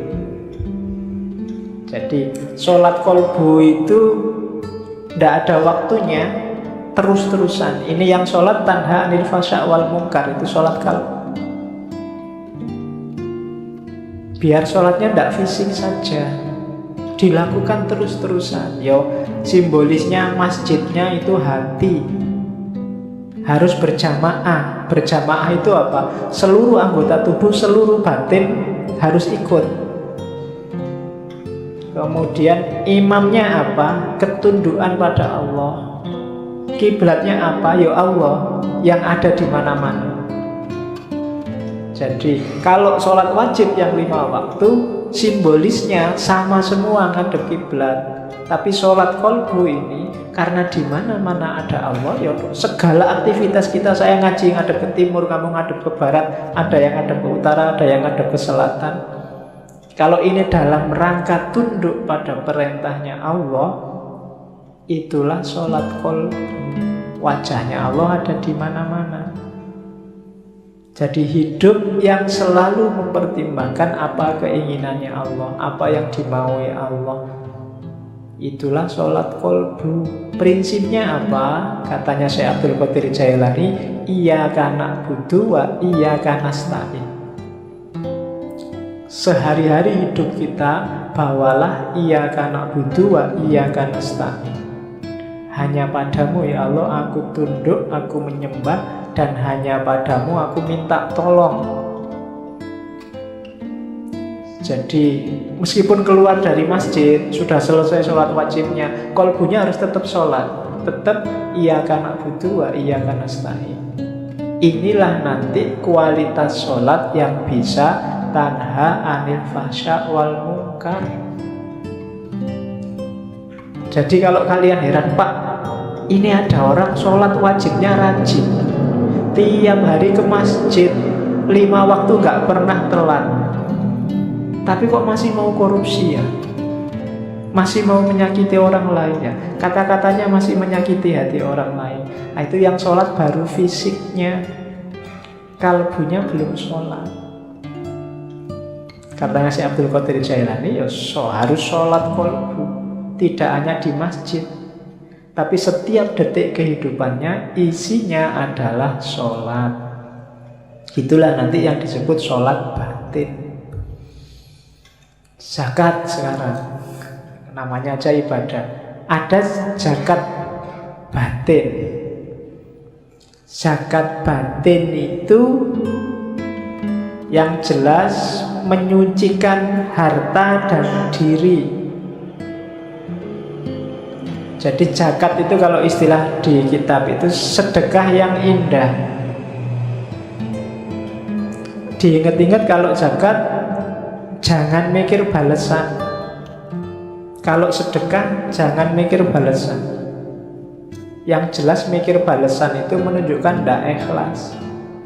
Saya sedekah sekian, tenang aja, nanti kembalinya. Itu berarti mikir balasan. Itu namanya sedang dagang sama Allah. Mana uangnya? Semua sini kita sedekahkan. Tunggu aja, besok akan kembali berkali-kali lipat. Nah, itu mikir kembalian. Apalagi kembalian yang lebih banyak daripada yang dibayarkan. Itu namanya dagang. Jadi rumus pertama orang zakat, jangan mikir kembalian. Terus rumus kedua apa? Zakat ini satu, termasuk sedekah, satu jalan untuk menaklukkan ego. Orang itu biasanya sama miliknya itu melekat. Duitku, milikku, jangan sentuh milikku, hati-hati tak sikat kamu. Nah, itu kan orang biasanya gitu egoisnya. Motorku, habis dipinjam temenmu terus enak aja minjem, bannya gembos, bensin gak diganti. Itu kan ciri manusia kan gitu, melekat sama kepemilikannya. Perintah zakat, perintah sedekah itu latihan membunuh egomu yang tadi melekat sama dunia itu. Latihan dipisah, itu antara lain lewat zakat.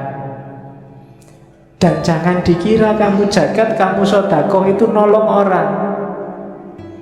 Berapa kekuatanmu untuk bisa nolong orang?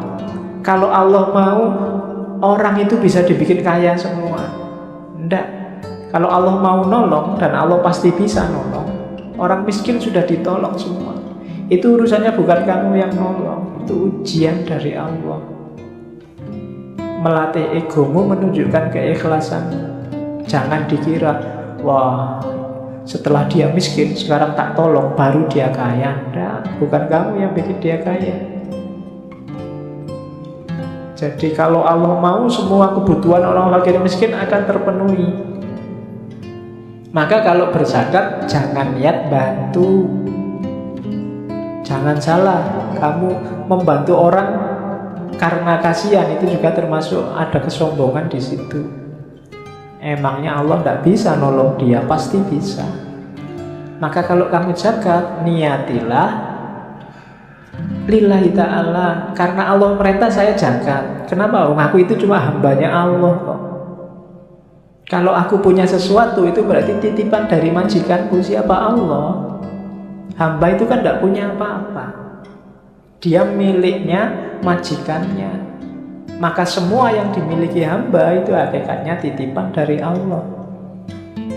Tidak layak kita merasa itu hak milik.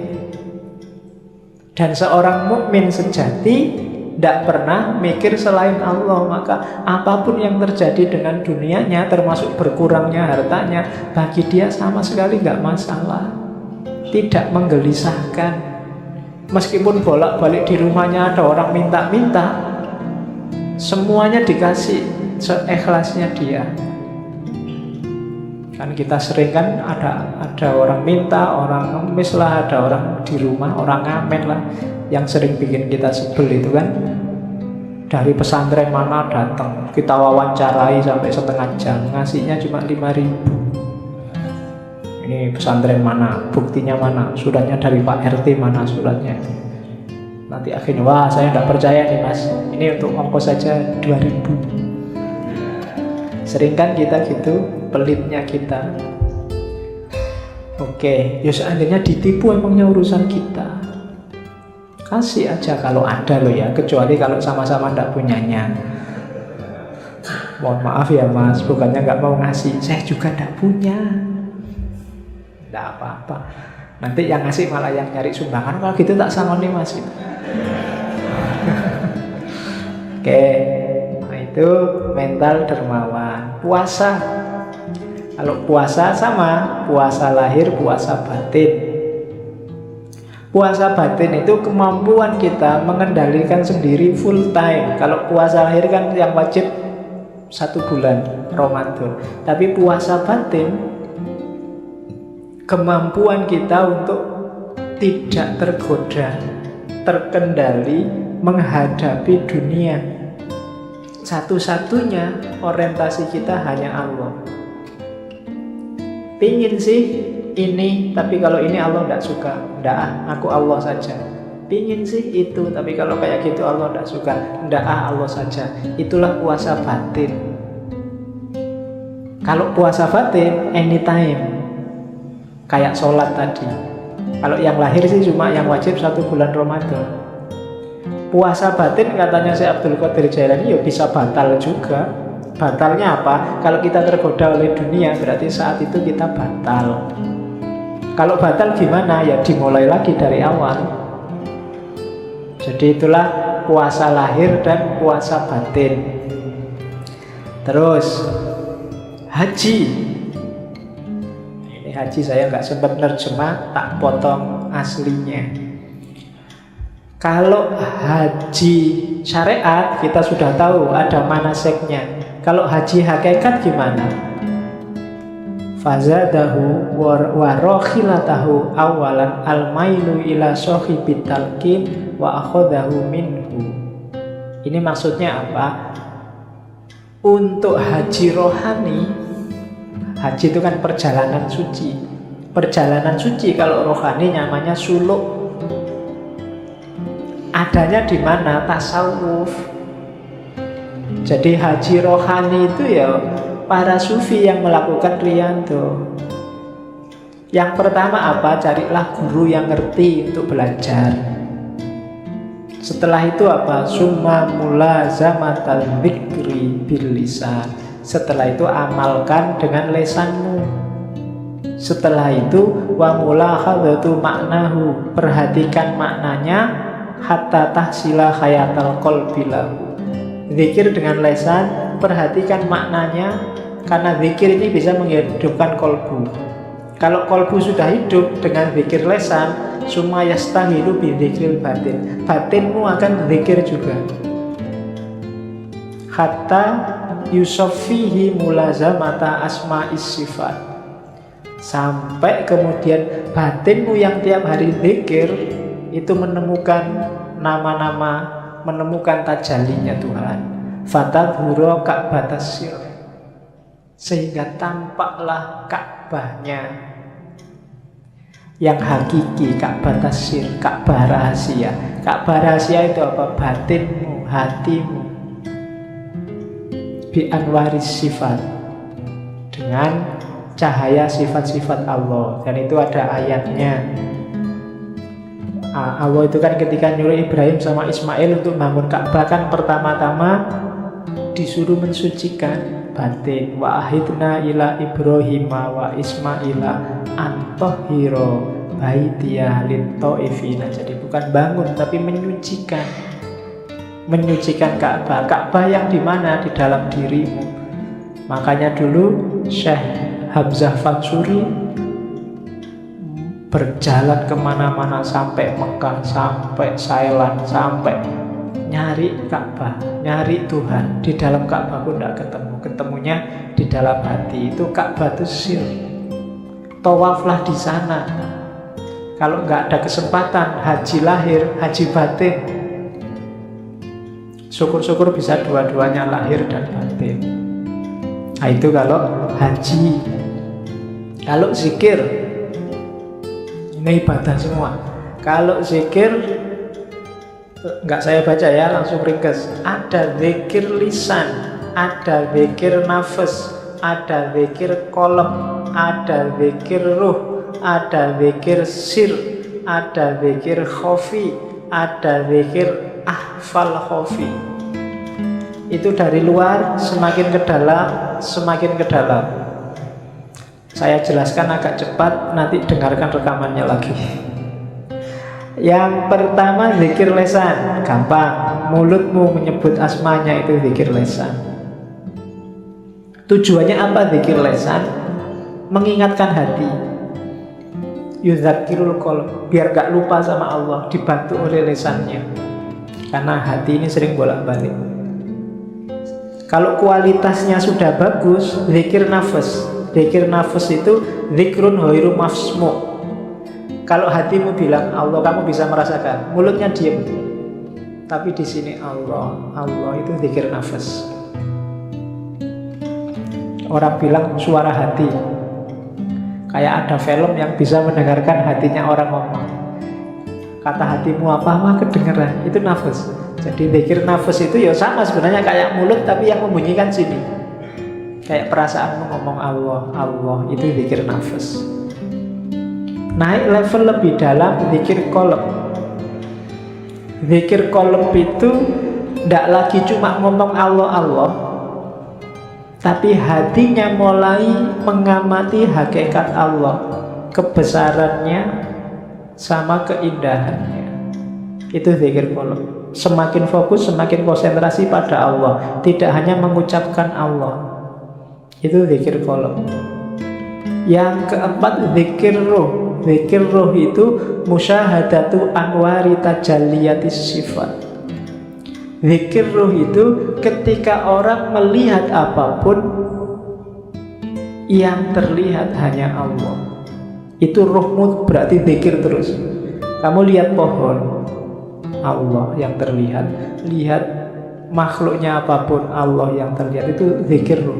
Berarti kemana-mana ruhmu berzikir. Karena selalu di mana-mana kamu lihat Allah, kamu selalu ingat Allah. Itu namanya zikir ruh. Semakin dalam ada zikrus sir. Itu semakin, kalau tadi apa-apa yang dilihat hanya Allah, kalau ini sudah fokus ke Allah saja, akhirnya memahami rahasia di balik apa-apa tadi.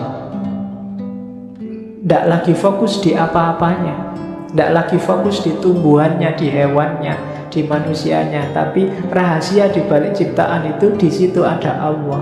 Itu namanya zikir sir. Sudah mulai fokus ke Allah saja. Semakin dalam namanya zikir khofi. Kalau zikir khofi ini bukan lagi tajallinya Allah yang jadi fokus. Kalau tadi kan yang roh itu yang dilihat tajallinya Allah, terus masuk ke sir, rahasia dari tajallinya Allah itu yang difokusi. Kalau sudah khofi, Allah saja.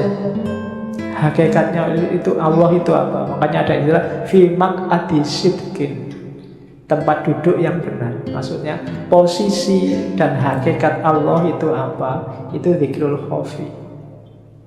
Sudah tidak ada apa-apa lagi yang dipahami, difokusi, cuma hakikat Allah. Baru yang terakhir zikru ahfal khofi. Khofi itu samar, samar yang paling samar. Samar yang paling samar itu fana. Bahkan dirinya sendiri nggak ada, yang ada hanya Allah. Itu zikir ahfal khofi. Dan 7 level zikir ini sifatnya hierarkis. Semakin naik kelas, semakin naik kelas. Diteorikan nggak ada gunanya, praktekkanlah. Ya, batinmu, hidupmu, sampai dirimu sendiri lenyap, yang ada hanya Allah. Berarti sampai ke level fana. Namanya zikru ahfal khofi. Terus bagian akhir dari kitab itu Syekh Abdul Qadir Jailani mengingatkan, hati-hati ya, kalau kita sudah jadi orang baik, sering-sering ada penyusup. Penyusupnya itu apa? Sifat-sifat buruk yang kita tidak sadar. Orang baik yang tersusupi sifat buruk, ya karakternya berarti dia sekarang jadi orang buruk. Dan itu katanya Syekh Abdul Qadir Jailani, contoh hadisnya banyak. Misalnya, marah itu merusak keimanan sebagaimana cuka merusak madu. Al-ghadabu yufsidul iman kama yufsidul khallu pada madu. Jadi hati-hati ya orang beriman, ojo nesunan, ojo ngamuan. Kalau kamu ngamuan, imanmu rusak. Jangan beragama dengan marah. Marahmu itu merusak imanmu sebagaimana juga merusak madu. Ini hadis populer sebenarnya, cuma kita jarang merenung, jarang tafakur. Jangan-jangan kita golongan orang beragama yang ngamuan. Begitu kamu ngamuan, ya berarti imanmu rusak. Kayak madu yang dirusak oleh cuka. Ada lagi contohnya, al-hasadu yakulul hasanat kama takulun narol khatobah. Ini apalan zaman Zanawiyah dulu. Hasad itu membakar kebaikan sebagaimana api membakar kayu. Hasad itu senang lihat orang lain sumpek, dan sumpek lihat orang lain senang. Itu namanya hasad. Kalau kamu hasad, kebaikanmu habis terbakar. Ada lagi, ghibah. Ini yang mungkin kamu jarang dengar ya. Al-ghibatu asyaddu minas zina. Ghibah itu ngomong orang lain, menggunjing yang tiap hari kita lakukan lewat Facebook, WA. Itu asyaddu minas zina. Lebih buruk daripada zina. Dahsyat ya. Tapi jangan dibalik ya. Daripada kita ghibah, zina aja lah. Iya, mikirmu mesti gitu. Ya, hati-hati jangan ghibah. Ini kalau di Sirul Asror nanti di bawah ada, kalau pingin ngejar sanatnya ada rangkaian sanatnya. Ada lagi, al-fitnatu na'imatun. Fitnah itu sesuatu yang tertidur, dan Allah melaknat siapapun yang membangunkannya. Siapa yang suka fitnah, bikin berita hoax, Allah akan melaknatnya. Orang bakhil itu tidak akan masuk surga meskipun dia abid atau zahid. Ada lagi, riya itu syirik khafi, syirik yang tersamar. Ada lagi, para pemfitnah itu tidak akan masuk surga. An-nammamu la yadkhulul jannah. Ini hadis-hadis yang menunjukkan sebaik apapun kamu, kalau menyusup dalam dirimu sifat-sifat buruk, maka tidak ada gunanya kebaikanmu semuanya. Ibadahmu, kesolehanmu, segalanya akan rusak kalau dia masuk sifat-sifat buruk. Namanya orang-orang yang mufsidin, rusak dan merusak. Maka hati-hati dengan moralmu, mentalmu. Oke, ini kalimat penutup. Kalau di Sirrul Asror, yang bagi ayyakuna lisaliki fatonan basiron nadhiron ila khawatimil umur. Seyogyanya, karena kita di Jogja. Nah, ya kan yang bagi kan sejogjanya, masuk sesolonya kan enggak. Oke, sejogjanya seorang salik itu harus fatonah, pinter, cerdas, basiron, mampu membaca realitas rohani, itu basiron. Nadhiron, mampu melihat realitas materi. Ila khawatimil umur, hingga ke hakikat segala sesuatu. Jangan tertipu seorang salik. Wa yatafakkaru fi idbariha, dan berpikir, bertafakur, mencari hikmah terhadap peristiwa yang sudah terjadi. Walayah tarro bidzohiril ahwal, dan tidak tertipu dengan zohirnya sesuatu, zohirnya satu kondisi. Jangan ketipu dengan lahirnya. Faqadit tafaqo ahlat tasawufi, dan sudah bersepakat, sungguh telah sepakat para ahli tasawuf, annas salika ilal ahwal yahfalu an mukhawwiliha, bahwa seorang salik yang hanya ambisi mengejar ahwal, biar dapat karomah, biar naik derajatnya, biasanya melupakan orang yang memberikan ahwal, yaitu Allah. Itu salah satu ketertipuannya. Kayak seperti firman Allah, fala ya'manu makrallahi illal qaumul khasirun, dan tidak akan merasa aman dari tipu daya Allah kecuali orang yang rugi. Jangan merasa sudah benar, sudah selamat, sudah pas, karena kalau kita merasa itu kita akan rugi.